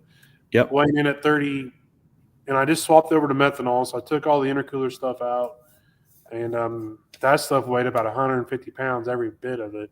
Oh yeah. Put it on methanol, and so yeah, I made the switch on that, and I mean, I still drove it on the street no matter what, even with that too. But yeah, I was just struggling with that thing, even weighing it 3,800 pounds with the intercooler stuff. I think I dropped it down to like 3650 or 3,700 when it was on methanol. Gosh, that's heavy. Jeez. Yeah, it was a tank. Terrible. Everybody called it olive oil. I called it Sherman, but Sherman the tank. yeah, Sherman. Ooh. Sherman the tank. That's funny. It was heavy and it was green and it was a tank. But that thing, I pretty much ran that thing as a 540 with those S588s, and I ran that thing. I think when I was doing 40s down there, 440s, I think I was probably pushing about 40 pounds of boost. But man, that thing was still rotted, and I feel like I was just pushing it and pushing. I knew something was going to break eventually. So, but it wasn't the engine that broke. I think whenever I was at where was I? I think it was at Arc City. I broke it was a second gear lead car, so I had a 210 140 gear set in the Turbo 400, and I broke the 140 gear set, and then This? That's it right there. Yep, that's a Cone 210. Broke the, what do they call it, the reactor ring, I think, or gear. I can't remember what the thing's called, but and I did it in. But before that, I learned that a power glide doesn't hold very much power either, though, at 3,800 pounds.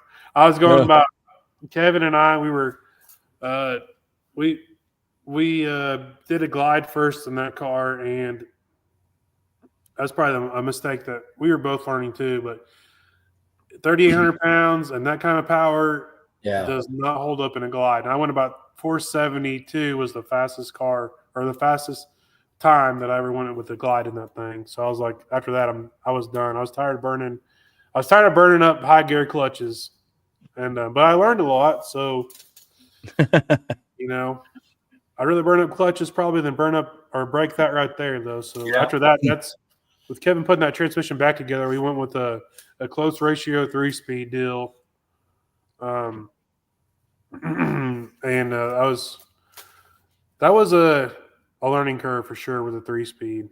Because I mean, with that thing making that much power and being that heavy, and then the starting line ratio even went farther up, not much, but farther up. I feel like it was even more touchy, either spinning or not spinning. So, but yeah. But I've had my greatest times with that at Arc City. I feel like I've always thought this too. There's nothing like beating someone's ass and winning. I mean, I think I win probably maybe a couple shootouts there, but winning and driving your stuff back to the lanes and crossing everybody as they're, no offense, Rodney, but as they're hooking their stuff up to the golf cart, pushing it back to the right, pushing it back to the pit. Yeah, that was cool. I mean, and you go down Arc City, like the lane as you're going back, and everybody's giving you thumbs up or waves. Yeah, that's fun. The whole time. That's probably like one of the best parts too. I think about is that track too. Is that right there? Is like the people being involved in that. At the track doing that with the spectators. Yep. So, I'm actually pretty excited to get this year started back up, even though I don't even have a car running, but just helping people in there and visiting with people. But yeah, so this picture right here is the first wheelie that this car has ever done. And was this Ennis or XRP? That's XRP. So this was shortly after Ennis, right? Yeah, it was after Ennis, wasn't it? I think. Because we was in Ennis with you, and then you took it to XRP shortly after. Yep. Yeah, that's right. But that thing actually scaled out being at 3,800 pounds, or I guess it'd be 3,650 or 3,700 at the time. That was on methanol, scaled out at 50/50. And that thing never wheelied. I don't understand about this car. I think it's just because it's so heavy, but the front shocks were always full loose all the time. And I'd get so much, and even on the extension, they were full loose or looser than, I guarantee they're looser than Rodney's shocks. But I think it's that thing weighed so much on the rear, it had to take so much more power to get the tires to hit and extend it, do the whole extend deal. And just because it had to lift so much damn weight in the back, I mean, most of those cars are 1,200 pounds on the back. I mean, this thing was probably 1,700 on the rear. So, but yeah, that was the first wheel stand, and that thing went and it was slow. I mean, it's slow, but it went a 113 60 foot, I think, on the rear tire right there. But yeah, that's a mean looking picture right there. Oh, yeah. I went to the finals at that race in them, and I had the guy covered, and I was talking to Derek Kelly, and he was like, "Man, don't overdo it." And me and him we raced I feel like a lot too back then together, and he was saying, "Don't put too much power in it. Don't spin." Well, I didn't spin, but the guy was literally burning me down on the ground, and I have a video of it where my foot came off the pedal. I went back in, and then I staged too early, and I red lit for $7,500. And I had him covered, and I'm like, gosh, damn it! So, man, yeah. But I tell you what, that was one of the best racing experience I've ever been to. I mean, Ennis was good, but I'm telling you guys need to go to a Jake's race because the excitement and the betting and the shit talking, there ain't nothing like it. There was literally guys, and I remember Derek. I was like, man, Derek, I'd get pissed. But there was people throwing money on the hood of his car and bickering, jiving, whatever, back and forth. I mean, you know what I'm talking about. Yeah. People, I mean, it was good. Like, I mean, that's what I wanted to see, and that's what we got. That's what we got. But there's a lot of talking, man. I loved every minute of it. But man, I pretty much had to put a plow on the front of my car to do a burnout because there was people everywhere and everybody, getting back but yeah. Wow. So that's a love and hate relationship. But the reason I sold that car is the last time I went to XRP, it was after we put the new gear set in it and changed the start line ratio. I think I probably can't really blame it on the gear set. I blame it on my stupidity because I didn't put a new set of new tires on it. I was being a tight ass at the time, but I just could not get that thing to hook. And I just couldn't get the hook. And I was like, man, I'm done with this thing. I got to build something lighter, more engine. And so here we go, But, man, Jason made that car look good. Like, I'll give him cahoots on that thing. Like, that thing was – he told me the most important thing on a Chevy II on a Nova to make it look good is the rear quarters and how straight it is. And I can tell you from the last Nova that I did the zoomies on, and it had carbon doors and carbon front end, I am glad that thing had steel doors, steel fenders, and all that stuff. And the quarters on that car right there was straighter than hell. And I mean, the whole thing was just straight. And it was nice, super car. But yeah, it was fun. I mean, I drove that thing like a street car on pump gas to Sonic or whoever with my kids, get some ice cream or something, and drove it back home. But I actually, another deal too is, I know I'm probably talking a lot. Am I talking too much or what? No. Okay, you're good. So, Carl was talking shit, and this is when he just first put the blower on the Nova, right? The orange Nova. Yeah. The Whipple, the Wimple. Big Whipple. And that, I mean, those damn things are made for a boat. I like that car on Carl's car better I liked his Nova better on nitrous than I did with that damn blower on it. But I told him to his face. I'm like, man. Anyways, I drove that car over there on radials, my Nova, drove to Woodward. It's about an hour away, or like probably an hour away. And we raced on the street. He had his big tire, 706, I think it was, or 632 with the Whipple. And I drove it over there on pump gas an hour away, beat him on the street, and drove my shit back home. And he lit the last race we did, he was in the ditch, bumping around, in the ditch, and I was like, holy crap, what is he doing? And I'm surprised he didn't hit a damn culvert in the ditch. We came back to his place, and he opened the door, and it was just covered in dead grass. I'm like, what? Oh, man. Oh, my goodness. But, yeah, I do miss that car. I do. But I do like seeing it that someone's got it now and actually is racing it. But, trying to make it work. I don't know. They're struggling. I know they rewired the car, and they went through some engines in it, having some engine problems. So, where did the car end up, Chris? Corpus. I sold it to Elite. I sold the trailer and everything to them, and then they ended up buying it. The current owners ended up buying it from them, and I think it's in Corpus Christi, somewhere down there, Houston area. But yeah, they put new turbochargers on it, new engine, new wiring, put a fire system in it like they should have had in it when I owned it, and I never did that. But other than that, I think it's still the same.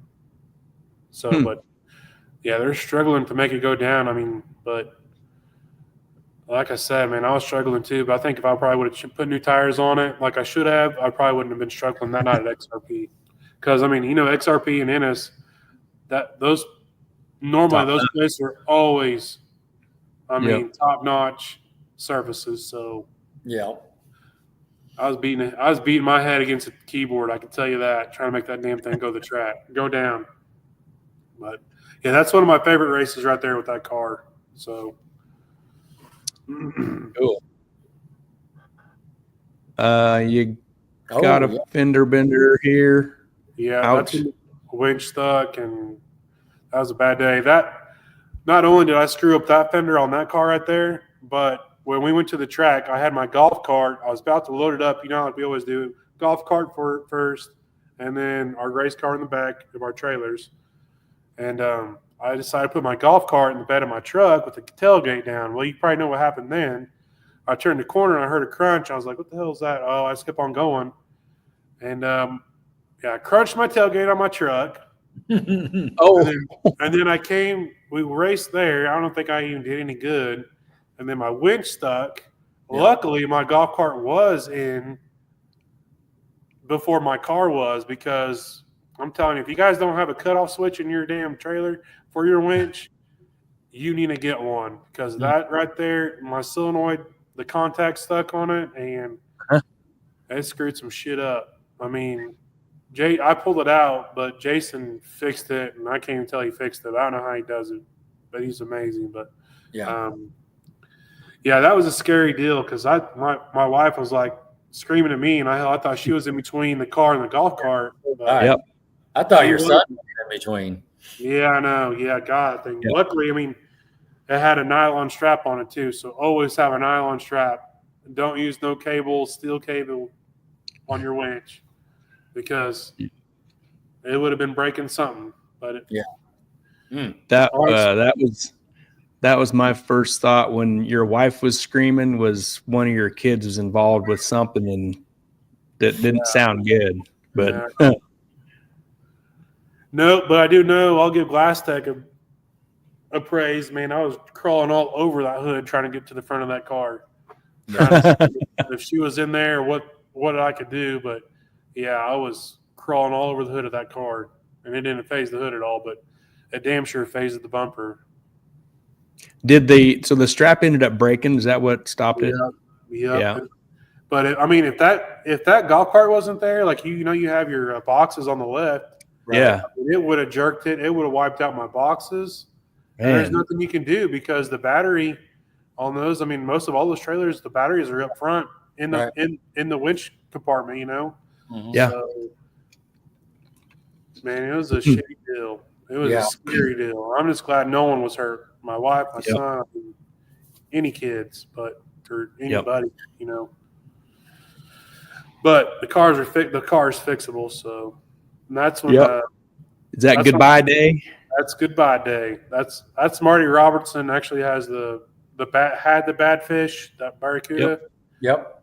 I think him and Elite were partnered up, and I sold to him, trailer and all. So there wasn't no point of having a trailer without a car. So, and that thing stayed outside, so it's gonna go too with it. So I couldn't see that thing sitting outside and deteriorating. Right. Yeah. But yep, that's where I sold it, and that's the new project actually. Nice. Now. This is gotcha day with Mustang. Huh? Is this the gotcha day? Yeah. Actually, there's a story behind that too. I mean, I've been looking for a fastback, and then really hard, and then I found one up in Illinois, a 65.6, because I actually like those body styles better than the 67 and 8s. And we went all the way to Illinois, just outside of Indianapolis, actually. Picked the fastback up. On the way home, a guy calls me from Enid and says, "Hey, man, I got a fastback for sale." I go, "You got to be kidding me." Just bought this one. And literally, we're on the way home. I pulled over, took pictures of the car that I had on the trailer, and posted it for sale on the way home. So drug it home and bought this damn thing, and then drug it home. And it was a cluster. So I had two fastbacks for quite a while until I sold the other one. The original one I picked up in Illinois, actually, it went to Georgia, and then I picked up that Comet that I bought, dropped it off, picked the Comet up, and went back with it. But yeah, that's the start of hopefully a lighter car and something that makes more power and a lot more safer than what I had. Yeah.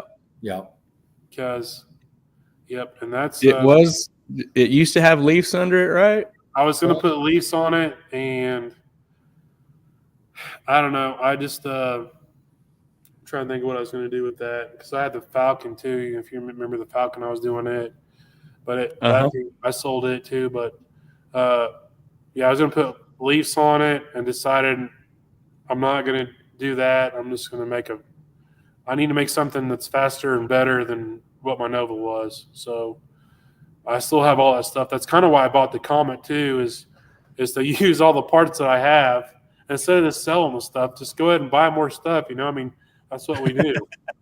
Right. So makes sense. Is this looks like on the jig with a vision? Yeah. Yeah, that's when someone told me to buy polished wheels, and I'm never going to do that again. I can tell you that. Whoa. Come on. Oh, we had technical difficulty. Yeah, just get him out of here.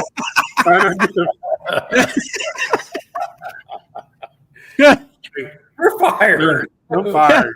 Hey, if they were chrome wheels, I'll buy them all day long. But polished wheels, No thanks, man. But What's wrong with polish wheels? too much work. Hmm. Too much work. So yeah, I was mocking it up there, making it a small tire car. I'm not a big tire car fan at all. Mm. I think those things, not a fan. But Mm. only the biggest tire size I go is a 315, and that's 315/60. Oh, that's a big tire, isn't it, Gary? That's a huge tire. Yeah. Hey, that's not a 32 or 34, 1850, whatever. It's not a funny car tire, but it's close. Yeah. Hold on, Gary. You got to go back. Are you checking that out? You got 2 folding chairs with a board. You like that? Holding that tire up. Oh, the tire. I thought that was pretty good. I did too. I don't catch that. Yeah. Yep. Yeah. Yeah, that was just the body literally just sitting there too. I mean, those spindle mount? Yeah. Oh, that's ProMod. Oh, come on. No, I got it right here. Yeah, look at there. What? I got the sheet. Spindle mount, ProMod. I thought that was a new limit. I thought that was on the new limited 275 classes. You couldn't run spindle mounts. I don't know. We get a ruling on that? Anybody want to give a ruling? Yeah, jeez. No, that's good, Chris. Thank you. That's a lot of polish in the tubing. That's pretty deep in the project. So that's a lot of hand polish in the tubing. Oh, yeah. Okay. Yeah, but it makes it worth it too. Like when you're doing the tube work, yeah. Yeah. Yeah, that's all that tubing. That's a lot of, and that's another thing I don't really understand too, is I see like chassis builders too. I was like, is not all of them, but they'll weld the door bars in before they even put the double frame rail in. And I don't understand that. Like, I mean, even to now, I still don't have the door bars in because I still need to make, all the tabs and stuff for because I mean, that thing's going to be having carbon fiber pans and tubs. I mean, just like yours, Rodney, in the back and all that stuff. But yeah, I'm going to wait till the weld the door bars in last, the very last, because I'm a fat boy. I can't get in there and get in there. I need to teach my son how to weld a lot quicker than what he is right now. But there you go. Get him in there. So yeah, and then I was mocking up 2 radiators on the back. I mean, on the front, and I want to have more they're removable too. So like if we go to a small tire race, and I want to make this kind of really versatile radiators. I want to have both radiators pull out from the front. The back's going to have 2 tanks in the rear on either side, right behind the tire for the gas side. Because I'm a big drag and drive guy, so have those removable, and then my methanol tank will be right up front, right in front of the crankshaft.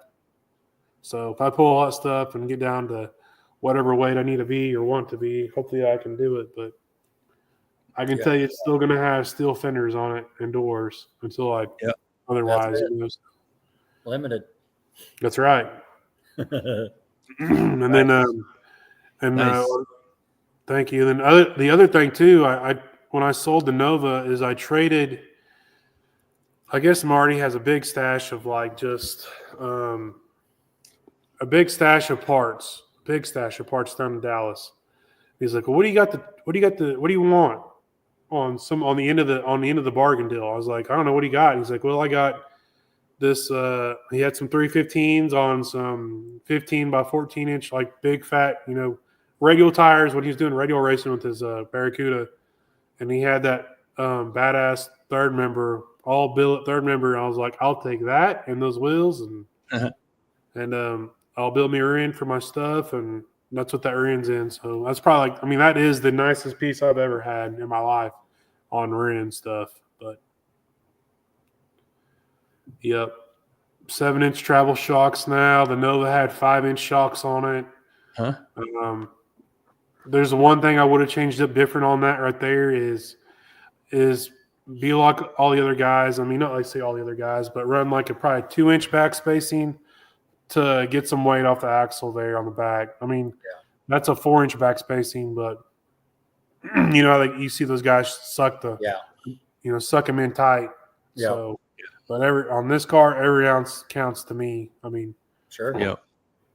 I was actually pulling off the frame table there in that picture, I believe. Okay. So You're building some headers. Yeah, and I don't know. I'm still on the fence if I even like these or not, but Okay. that's the first stage of it. Run an external oil pump on this new build. It's a 540. It's actually a tall deck this time with some SR20 heads. Look at that. RFD stuff. And then I'm gonna do the fuel clutch deal on this too. I mean, I honestly think that's where it's at. And I'll probably we'll get to that later on stories on Eric's car, so but yeah, billet valve covers. I followed in Gary's footsteps because I love him so much. I got me a Sean's billet intake. Woo! That's sexy as hell, man. I couldn't. Yeah. There was one thing on that intake. I did that intake, and I just did not want to cut a hole in my hood. Even I got a 5-inch Sunoco hood, and I did not want to cut my hood up. But using this would have had to put a hole in the hood. Yeah, and I wasn't going to do it. I was thinking about it, but it looks good. But yeah. But, I don't know. You milled this down and I milled it down, and then used my poor boy 5-axis machine right there to. Poor boy. That's my. Hey, that's redneck. I'm telling you, that's the best $1,500 that I've ever bought in my life right there. That thing has paid for itself more than ever, and I really want to upgrade it to a nicer machine. But hell, I mean, it still works. So you do that, and then sell me this one. There you go. Yeah. We're gonna have to have like I don't know, a hell of a skid steer to move it out off the trailer, because the skid steer I was using to load that thing and put up in the corner over there was not like in life. It was on its front wheels the whole time. Sketchy. Oh, yeah. It probably wouldn't like coming up my driveway to get in my garage. Oh, yeah. We'll get it up there. Helicopter through the roof. Yeah. Yeah. You got a couple turbos. You got some Garrett's 88s, looks like. Yep, some GTXs. Hell, it's probably going to be out of date by the time I get this thing done. So. No, Reed at work turbochargers. I mean, I even had his turbos on my last car, but Reed he has been in this business for like 30 years. I mean, close to 25 to 30 years, for a long time. And I mean, he had that. He think he bought that business back in the 90s. But man, I tell you about talking above your head with turbochargers. I mean, that man is smart. And I asked him, on this deal. Like I'm really kind of building this around an LDR style car. So I go, what kind of turbos do you want me to put on this thing? Then on the Fastback with this engine combo, and the heads will flow more than I had. I had headhunters on the Nova, and those are some badass heads too. But yeah, I think Justin Heckman, he's got the SR20s on. I guess did he still have the Mustang, or did he sell it? He sold it. Sold it. He had it on that car, and he said, like, I guess he was running low boost and a hell of a mile an hour is what he told me. But yeah. Anyways, he's got another Mustang. Does he? Did he buy another one, or? Yeah, apparently. Okay. And then, anyways, but something say. I guess I haven't been following. Maybe I need to catch up on that. No, we weren't laughing at you. We were something else. No. But yeah, so Reed hooked me up with some 88 Garrett's and to put on it, kind of stay in the LDR class deal. So, but there's some nice units too. But, yeah, and then nice tile housing. Yep, and that's they got the Sunoco hood and the front end mocked up on it, and I'll take the black wheels all day on the spindle mounts up front. That look good. So there you go again. Again. Hey, we have. What with your big block Chevy, what EFI system are you going to run on this? I'm thinking probably Mega Squirt. Hey, I'm looking there again. What's that? What'd you say? 3 strikes, you're out. You hear what I said? I I think I'll probably do a Mega Squirt or MS3 Pro, maybe a Classic Fast. I don't know. The gray box. The gray box. Oh You yeah. probably get big stuff given to you by whoever's got I one. actually have big stuff. I can't get that shit away. You're right, man. Yeah, no kidding. It's actually it was actually off the Fairmont, the 2-valve. What the hell was that thing called? The Fairmont. So Yeah. I think it had a big stuff 3 in it, and it worked. Man.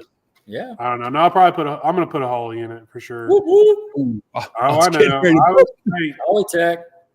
Holtec? Hollytech. Hollytech.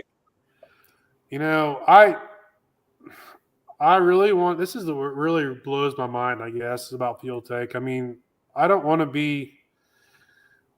Fuel Tech has great. You know, they all have great support. Holly, I'll admit. I mean, they don't. I mean, I feel like you guys, the Bookers. I mean, Rex run stuff on his. I mean, Brian when he had his car was Holly, and I mean, we are the tech guys out there. If we have problems, we go to each other to try to figure it out. So, yep. Derek Kelly. I mean, I've looked through Fuel Tech stuff, and I feel like it looks like Big Stuff 3, but only fancier. I mean, honestly, yeah. I just don't understand how. I'm not trying to throw them under the bus, but like I also understand how they're selling FT700s and not even have the software out yet. That blows my mind. But you know what I mean? So yeah, you know more about it than we do. Well, I was at their booth, the PRI, and I was asking. Yeah, they're throwing 700s out left and right at PRI. I know. Yeah. Yeah. That one. They didn't offer us one, did they? Huh? They didn't offer us one. No. Yeah. No, I already bought my Holly stuff. I'm not. Yeah, I already bought my Holly stuff. I'm not selling it. I'm putting Holly in. It's what I know, and it's what I like. I like advanced tables, no matter what nobody says, because I can make that thing turn on in my fuel clutch or check my blinker fluid or whatever I need to do. Sure. No. Josh says Holly for the win. Josh Maddox. For the win. Oh yeah. See, I mean, he's another one too, like him and John. Yeah. Yeah. We have a fuel tech there and be like, what the hell you got that for? They'll go over there and use it for a wheel chuck or something if the car's rolling back. I mean, I don't know what to tell you. What's Troy saying there, Gary? He's talking about the front bumper on the Chevy II? Yeah, he says, how easy will the bumper come off for street driving on the Mustang? I think he just threw it back, and I think he just threw a knife in my back and just twisted it off is what he did. Man, Troy wouldn't do that. Yeah, he would. No, the Nova had a heating issue too. Like when I had to drive it in town to go get ice cream, I had to pull the bumper off. Even when I drove it to Woodward, I pulled the bumper off and stuck it in my passenger seat to drive it because the damn thing done its job and deflected the air underneath the car. He's getting all these. The speaker falling off the bumper. He just giving it to you left and right here. That's all right. I'll take it. I don't think he likes Holly either. Oh, I know. He does not. I heard him and Lovett just over there praising. What is it called? I can't remember what it's called. What is it? Pro EFI? Pro EFI. Anti-pro EFI? Yeah, I don't know what it's called. Not very pro EFI. Yeah. MS3 Pro, is that what it was? Might as well be. LDFI. Yeah. No. I mean, if that's what I just go with what you know. If you know Fuel Tech, you go with Fuel Tech. If you know Holly, you go with Holly. That's what I feel like. They're all only as good as the operator operating it. That's the truth. That is the truth. We was mentioning your fuel clutch deal. Let's talk about that real quick. Yep. So, what really started this was whenever we done our first drag and drive, Eric Kuhn and I with his 55, and this idea has always been kind of in my head.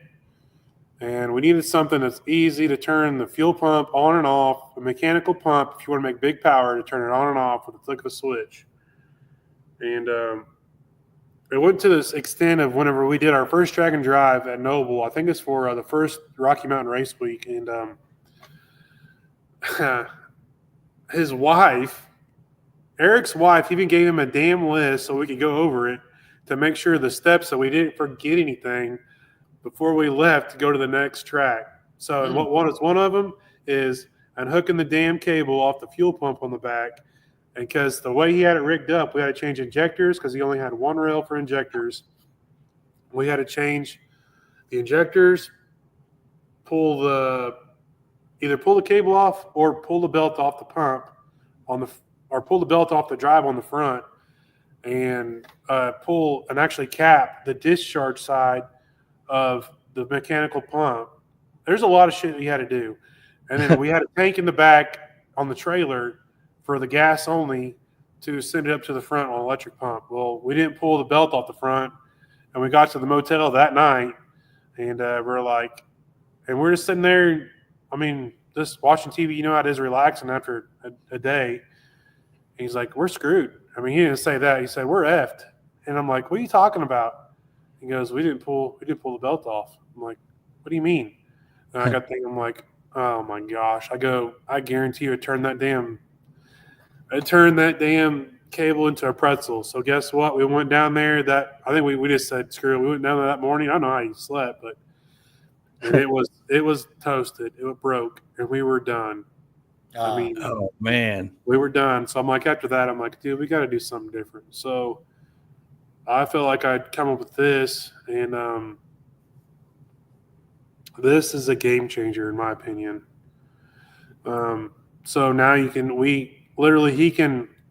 turn the clutch or the fuel pump on and off anytime when he changes the tune. So like we're Holly guys. So I'm sure Fuel Tech, you could probably do this too, or any other system, but we can change a tune on the fly, or we can blend the fuel where it'll blend, gas and methanol at a certain pound of boost. When it rolls in, it rolls over to the methanol side from driving it. But we kept it simple on his car. We kept two separate tunes, and I was driving one time, and I was like, hey, I want to try this, and I want to flip the tunes while we're driving it just to see if we can, just for the fun of it. So we're rolling down, I don't know, we're coming actually from Enos, Texas to all the way to Tulsa that night on the Cherokee Turnpike or something, hauling ass. And I just roll into it about going 80 mile an hour, flip the switch, shut the car off, and shut the car off, flip the switch, and then to the different tune, and then turn it back on. And it was on methanol like that. And there's been a couple times too where we actually we were cruising and we ran out of his damn fuel gauge on it, was not working. And we ran out of gas. And he was like, oh, shit, we ran out of gas. We're done. I'm like, no, you're not. We can run on methanol. He was like, oh, yeah. So he just shuts the car off, flips the tune, starts the car back up. We're on methanol. We roll into town on methanol and filled the gas tank up with fuel. So wow, it's crazy, man. I like it a lot. That's on his car too. That's kind of like the prototype. That's actually a blower pulley that we milled down. A 50-tooth blower pulley. We milled all the teeth on the front, or he milled the teeth actually, and then he put the ribs on it and did that. Go back a picture, Gary, will you? So just kind of sell this a little bit. What do you got here? So, it's really simple. All that is just like an AC clutch. And that clutch will hold 11 foot-pounds of torque. And believe it or not, too, like the mechanical pump, if you do the math on it, at 23 gallons per minute, a 23-gallon per minute pump at 150 pounds, at a certain, like at 4,500 RPM. So, it's going to turn half, of what your crank is turning. It's going to turn 4,500 pounds. Only makes like 2 to 3 foot-pounds of torque is what it will take to turn your fuel pump at that rated pressure at 23 gallons per minute. And I was like, there's no way. I figured it'd be more than that. But, right.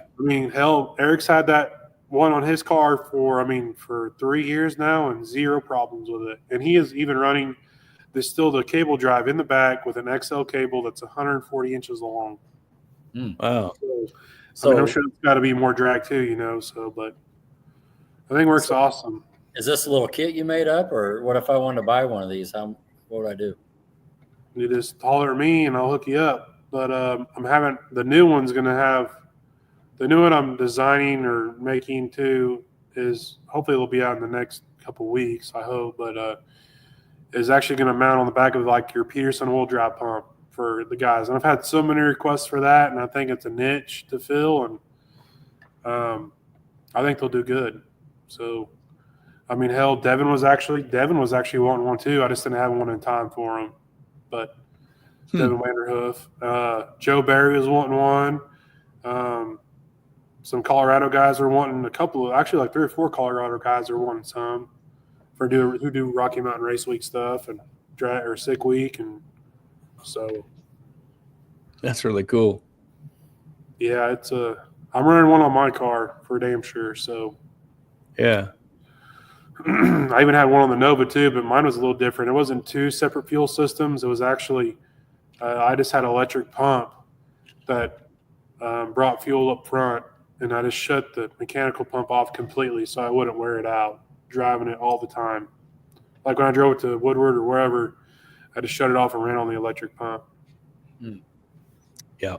Very cool. Neat.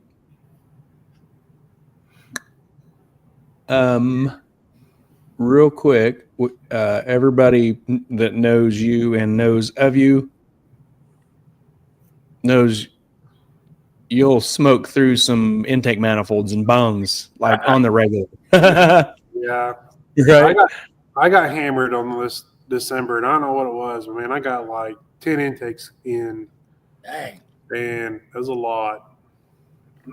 It's, this is your own, but it's still this, like, if anybody could recognize this, there's them single bungs in that rail, and then that double whammy 4-hole. Yeah, there's a lot going on there.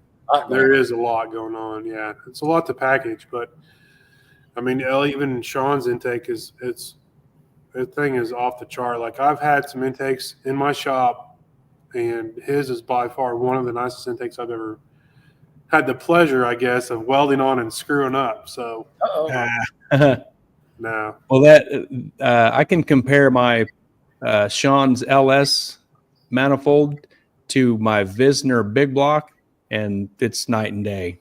Is it? It's like the Visner stuff was designed by, kindergartners that ride bikes or something. I don't know. It's just, there's no racer thought. I don't know. I was not impressed, but Sean's is awesome. Yeah. Yep. And for the money, it's awesome. Oh yeah. Yep. Yep. Yeah, it's good. That's a small block Ford intake. That's tight. So that's an 8.2 deck. Yeah. That's an 8.2 deck. So I mean, I guess yours is a Windsor, right, Rodney? Yeah. The 9.2 deck, or is it 9.5? It's a 9.2. Yeah. 9.2 or 9.5.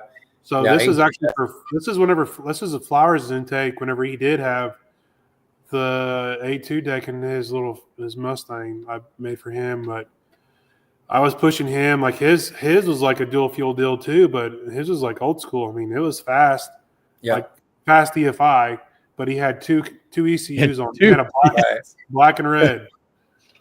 So, but he had a mechanical pump, I think, and electric pump too.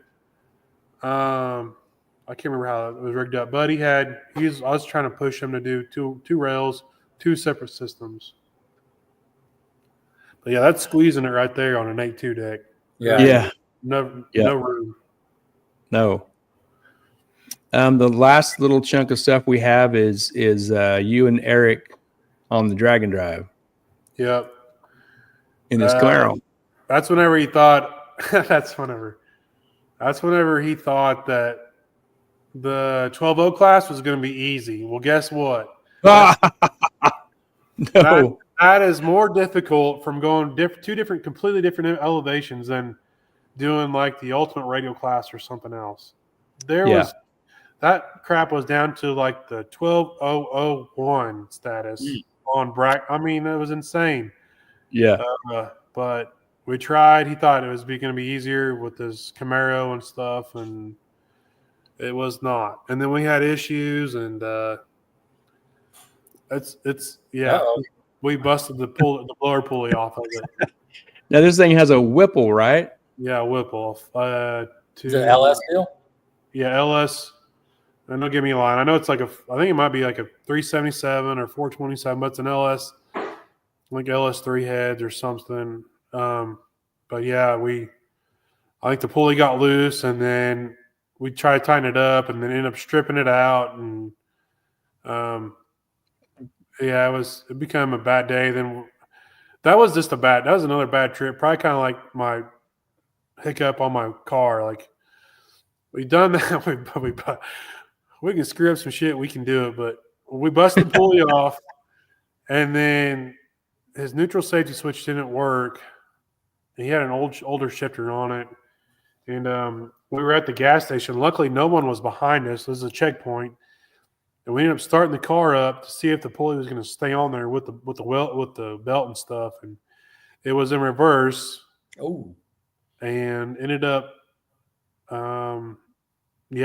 damaging a fender. So, oh man.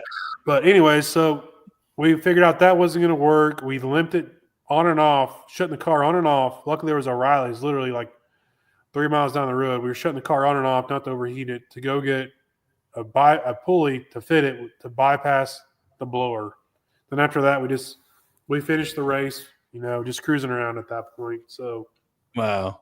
But man, that was the first time I went to Bandimere Speedway too, and it's such a bummer that track has shut down. Like, that is the most badass track that I've ever been to, ever. I don't know if y'all ever been, but yeah, have you been? Haven't here? raced, but been there to see it. Yeah, one of the Rocky Mountain Race Weeks. I forget which one, with Gavin and Ray and them. Oh, okay. Yeah. That's probably my favorite track, and it just sucks that they shut it down. But right. I think this is actually the picture whenever we ran out of fuel on the gas side and limped it to the next gas pump. Yeah, Eric's car is so cool. I love it. He was actually trying to run a limited 275 with you guys, but I think he's got to strap on. I mean, I guess it'd be for mad rules, right? So he'd have to put on some 235s on it. He doesn't know what he's going to do. So he raced with us at Mad. He's all good. Did he? Mm-hmm. Yep. That September race, right? Yep. Yeah. Yeah, everybody loves this car, man. It's so cool. I know. The thing is, that's whenever he did have factory front suspension on it, then decided to change it all and put struts on it and make it a full tube chassis pretty much. But he's got that thing working good now. I think he's got going. It's going like 460s, I think now. Yeah, I went 60s 3 times in a row. Just kept better, and each time he went up there. I think he says he's going to have to tighten the front struts on it up a little bit more. I think at that race was you're talking about, he ran 460s at Arc City.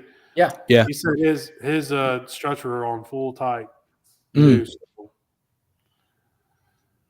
And this was actually whenever this was a pro gear, and we learned the pro gears don't like street driving very much. So we pulled the third member out. This is our first, maybe second Rocky Mountain Race Week. We tightened it up, tightened the backlash up on it, pulled it in the pits, and then tightened it up and threw it back in. Roadside repair. Yeah. This looks like Ozark and a yard sale. Yard sale.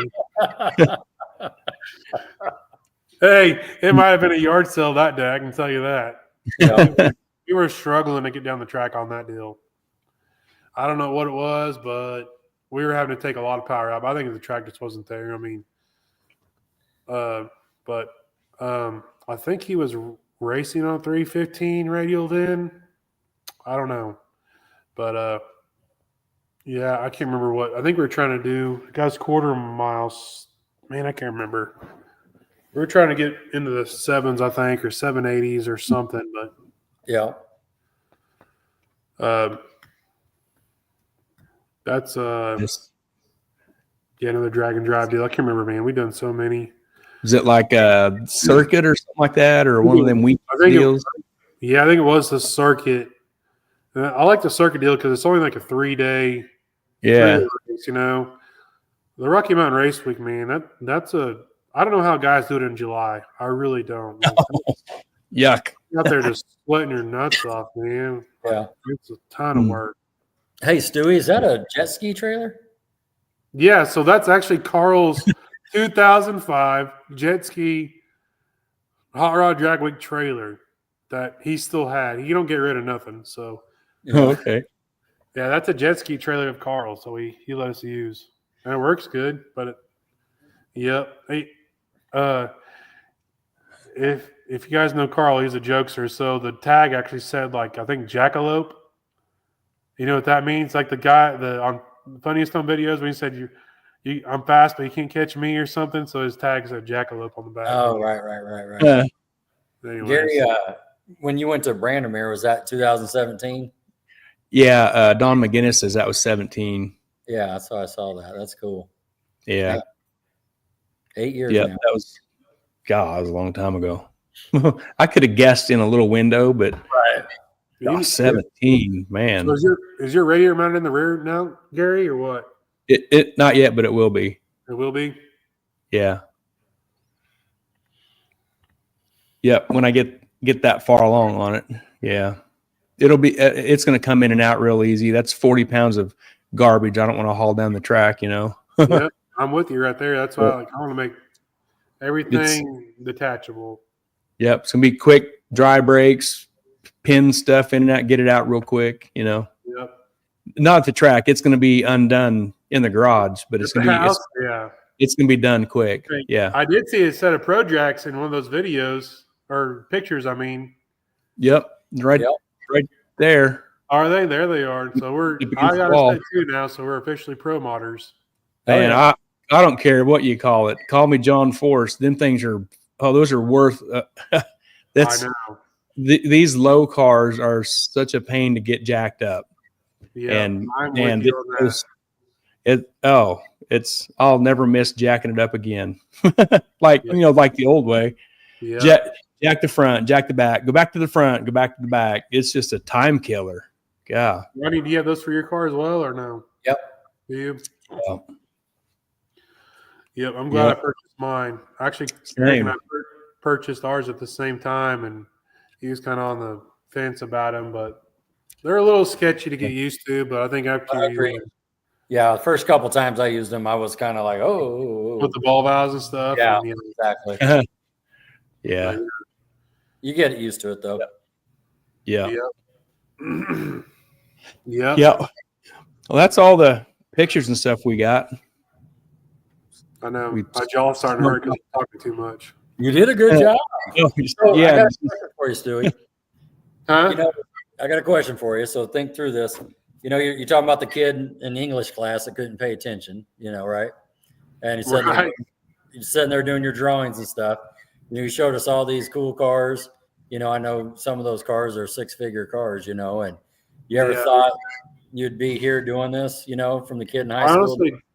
I honestly don't. No, I never imagined this. I mean, I say this, but to what I have now, I mean, I worked for every bit of it. I wasn't given anything. So, my shop I built and my place and the cars that I have now, I mean, selling the Nova actually paid for the new car, and doing my side work pays for stuff. I mean, and then my real job, I mean, it pays the bills, and some. But I can tell you that there's a lot of people that ask me if I would do this full time. I'll never do it full time because I feel like it's just it would become a job, and then I would not enjoy it. So. This is kind of like my getaway from work. So, Yep. My own. Gotta have that. Oh yeah. Yeah. Yep. It's my getaway from work, and I don't want to stop not enjoying something that I love to do. So because it becomes a job. There you go. Yeah.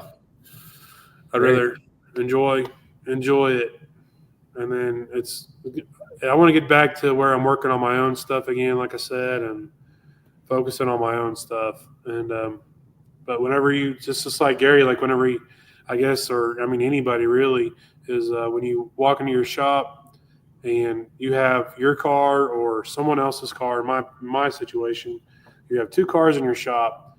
You have the customers, or you have yours.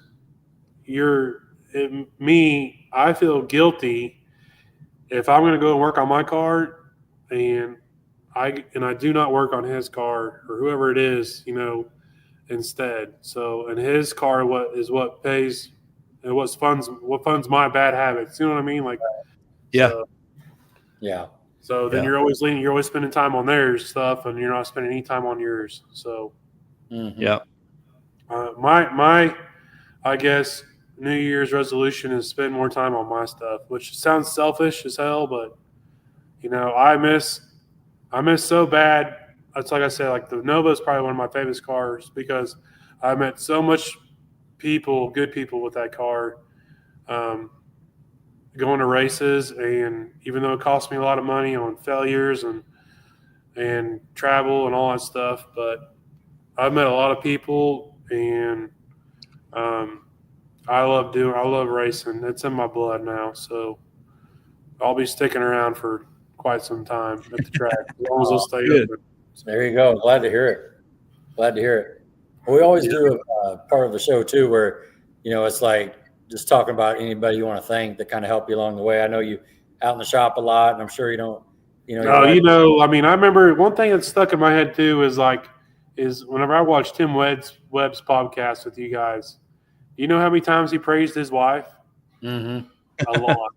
Yeah. And I'm going to do the same. I mean, hell, it's just like right now. Like, today's her birthday. I mean, you know how many times I had to get kicked in the nuts to come do this on 7 o'clock? Yeah. And hear about this? Yeah. If it wasn't for my wife to take care of the kids, and a little lifesaver was the enclosed trailer for my kids and my wife, that is a game changer. But yeah, she puts up with a lot. So with me coming out here, but it's kind of like her time to shine too, because she's been wanting to add on to the house, and now we're gonna do that. So I gotta pay her debt. You know what I mean? So yeah, right. Yep, that's exactly right. Happy wife, happy life, they say, right? Yeah. Yeah, I am blessed with a good wife with a good family behind her that backs her. So there you go. Well, happy birthday to her. Yep, happy birthday. Yes, happy birthday. I'm not going to say her age, but happy birthday. That's all we can say. Here's a good comment from Don McGinnis. Don McGinnis says, learned a lot, which I'm assuming he learned a lot about you. Great show. Fine balance, Chris Stewart Jr. I don't know about the junior. It's probably Sage Stewart Jr. Maybe. I don't know. But, yep. Thank you. Yes. All right, Gary, anything else? Cool. No. That's and just as awesome as we thought it would be, Chris. We knew it. It's not like we didn't know you. We've been hanging around with you and racing with you for a long time. And yeah, how long do you think? Probably 10 years, I guess, or close to 10, probably, or 8 to 10 years. Oh yeah, I was trying to think of when you and I met, and I just couldn't nail it down. If I thought about it long enough, I could probably figure out, or maybe roll through my phone with some pictures. But I bet it's probably 2015 whenever Wichita was blowing and going. Yeah, I bet you're probably right. Yep, because that's when Tim had the Malibu, the gray one, right? I mean, it's the same car, I guess. It was a light. It was a blue, but obviously not a real pretty blue. Okay, I see gray. I don't know. It was just it was probably the stock color blue, I'd assume. Yep, I think that's he had Big Stuff 3 on that too at the time. Yeah. So, I remember he was in there tinting it up. What are you doing here? Yeah, it's about when B-Wise and Flowers had the Chevelle. Yep. Yeah, and the Malibu. Yeah, the orange Malibu. I'm like, he was tearing Kid up then. Like, he was winning. If he wasn't going to go, he told me, he said, I'm not going to go if I don't feel like I have a chance to win. So that was his philosophy. He won most every small tire shootout because you know just as well as I do, that track is you're racing the track. You're not racing. You're racing it yourself. You're not racing someone else. Yeah. Yeah. When was you up here racing the Fairmont? Right about that time, probably. Okay. Because Jason had my car in paint jail, and then probably 2015, 16, or something like that. Okay. So it's probably been 10 years then. Yep. Jeez. Wow. I feel like as I get older too, it gets faster and faster. I was a young pup in my 40s back then. Were you? Yeah, man. Woo. That fall nationals of 2016, I went back to that race to watch, and a lot of that's when Tim Webb was there in the Malibu and others, and that's what got me back. 2 months later is when I went to Mississippi. Oh yeah. Yeah. Oh, but is that where you got the Mustang then? Yeah. Okay. I had a hatchback I raced since 2000. That's when I started messing with the gray box with Fast, and so I raced. Yeah, I raced it from 2000 to 2007. I parked it till 2016, and I got back into it then. And that's when you've had the white car since 2016, or yeah. Dang. Thanksgiving weekend. That thing has definitely revolved too. What's that? So that thing has definitely revolved. I mean, even with that thing, yeah, and ended up being Eric Martin's car out of Kansas City. So it's just crazy. Oh, yeah. Really? We just learned that this year, or 24. Yeah. Oh, it's his old car? Yeah. Troy says, first time I really met hanging with Chris was racing him in the Fairmont. Yeah, we've had a couple races. When Chris let me beat him in Streetcar Takeover in Noble. I was always scared of his car shooting ducks, man. That thing was loud. Oh, geez. I was about to blow my finger off over there. You got to be on the starting line live on Facebook when that thing's popping off like that. Woo! Hey, I do appreciate you. Like if I can't get a 10, any race, normally if you're there, like you're always live feeding it. And I remember Daddy Dave, commenting something about that, about talking. I remember. I'm like, he screenshot my deal. Yeah. Yes. I'm like, if he's doing anything, he's not promoting, saying, hey, get your butt out here to the track. And that's what I feel like everybody needs, like my daughters, they love to go to the track. So sure. That's what it needs. I mean, if you see people out there, the people are going to start coming to it. So yeah, I didn't really understand that part of what he meant on that deal, but yeah, I know. Gary had full permission before he even did that from the owner. Yeah. I mean, from the Harpers, or Maybrier, whoever was. Maybrier. Yeah, that's right. That's good. It needs to be, and that needs to be done. I feel like so. And most of the people that watch my live feed, they're so far away, so they're in Texas or they're up in Kansas City or something that they wouldn't be driving there to watch. Yeah. Yep. Yeah, I know. Well, what I like about it is I watch it back because as a racer, I don't get to see the other races. Yeah. And what's going on. I know. And that's what. Believe it or not, I mean, not racing, I feel like I get to hang out with everybody. Everybody, it's kind of like a thing up there too, since it's I call it our home track, but it's like everybody kind of gathers there for all the small tire guys, that are racing. And I love being up on the starting line. There's nothing like it, so. Yeah. Yeah. Brian Wise says lots and lots of good times with Stewie. Yep. Stewie. Yeah, yep. I'm wondering what's Brian going to do? What's he going to do with the new car? Is it a drag and drive deal? I say a new car. I mean, hell, he's had it forever, but the Chevelle 64, right? What's that? 64, 65. Yeah. It sounds like he's doing an LS turbo drag and drive style. Is he? He's doing a turbo deal? Pro-charger, isn't it? Pro-charger. Pro-charger? Yeah. Oh, okay. Yeah. But that's his thoughts there. Yeah, drag and drive. Yeah. Yeah. Have a little fun. Brian, he was always drag and drive. He's a joy to be around. Him and Shannon. She's a sweetheart. So yeah. She puts up with a lot, I'm sure. All the wives. Yep. Well, all right. Well, appreciate you coming on, Chris. Get back inside and what little time you have left with your bride on her birthday, and go cook her, do the dishes or something. Cook her dinner, do dishes. something. We got to do something. Do some laundry. I'll probably walk in and she'll probably get a broom and smack it over my head. No, I'm just kidding. She's not that old. Well, record that if she does. We want to see that. Well, hey, I have a live feed for you. How about that, Gary? There you go. That'll work. Perfect. Right. Well, I have to see you all at the track this year. Oh yeah, you will. we'll be there. You've got the schedule. We just posted it. I know. I appreciate all that too, and I appreciate you guys doing this too, like promoting even just the local races. So it makes a difference. I feel like it does. We hope so. We're having fun. Yeah. Yep. Thanks for saying that. Yep. So, all right. All right. Have a good night. All right, Chris. We'll catch you later, man. All right. Bye. Bye. That was awesome. Man. Oh yeah, you're not kidding.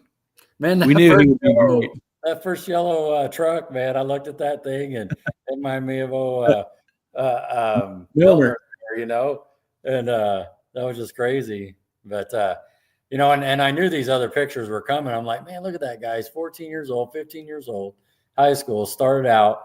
And, I already knew about the Chevy II, and I knew what he was doing with the Mustang. I'm just like, God, that was just, what a talent. You know what I mean? For real, what a talent. Yep. Lots of talent at a young age. Right. And do talent, vision, stuff. Yes. God, that's just, people don't realize how much time and effort is in that. And he's talking about the bump steer and the steering with the different boxes, the steering boxes and that sort of thing. It's just like incredible. Yeah. Your job. I was playing with Hot Wheels in the dirt under the shade tree when I was 14. Right. Right. Doug Perry's great show, guys. Thanks, Doug. Thank you, Doug. Rex Johnson was watching. Great show, he says. Yes, sir. And Jim Lauer up in Salina. Awesome show. Appreciate it. Sweet. Appreciate it. Well, good job, Gary. Man. Another fine show. What was that? What is this, number 67? Yeah, 67. And this is the longest one, but easily. Well, he had a lot of good stories and a lot of good pictures. We knew it might go a little long, but so he's done so many cool things with so many cars. Yeah, exactly. And the intakes and that fuel clutch, and you had to hit all that stuff, and but we're going to go to work and talk to the team at Mel Hamilton. We're going to skip Super Bowl weekend. We're going to come back midweek, probably Tuesday, maybe Wednesday. And when the leadership team at Mel Hamilton's ready, then we'll come on in. Yeah, and we've already said it before. Like the football weekends, we catch it on Saturday, but we're not even doing Saturday coming up. Obviously, not Sunday because of the Super Bowl. So whatever day Nick picks, that's what we'll do. There you go. And we'll put that notice out. Perfect. So great job. Yep. Your garage is looking awesome too, man. Thanks. Thank you. I like how it's turning out. So it's gonna be way better. I know you're doing that back wall still with all the other stuff, so we'll check that out when you get it done. Yeah. Yep. It's working. I like how it looks. Cool. All right, put it up there. Oh, let me get that thing in here. All them pictures. It's a long ways down. There we go. Ready? Nice. Oh, nice. Thanks, Doug. Have a great week. Good job, Gary. Doug, have a great week, guys. See you later. We'll see you later, Doug. Be on the lookout for a notice sometime next week or whenever we find out. So sounds good. Right on. Rod, thanks. Thanks for your time. Everybody watching, we had a pretty strong number there for a long time. Good time. A lot of great comments. This will be fun to listen to at work tomorrow. Oh, yeah, definitely. Yeah. Cool. All right. All right. You ready to go? Yep, let's do it. All right. See you, Rod. See you, Gary.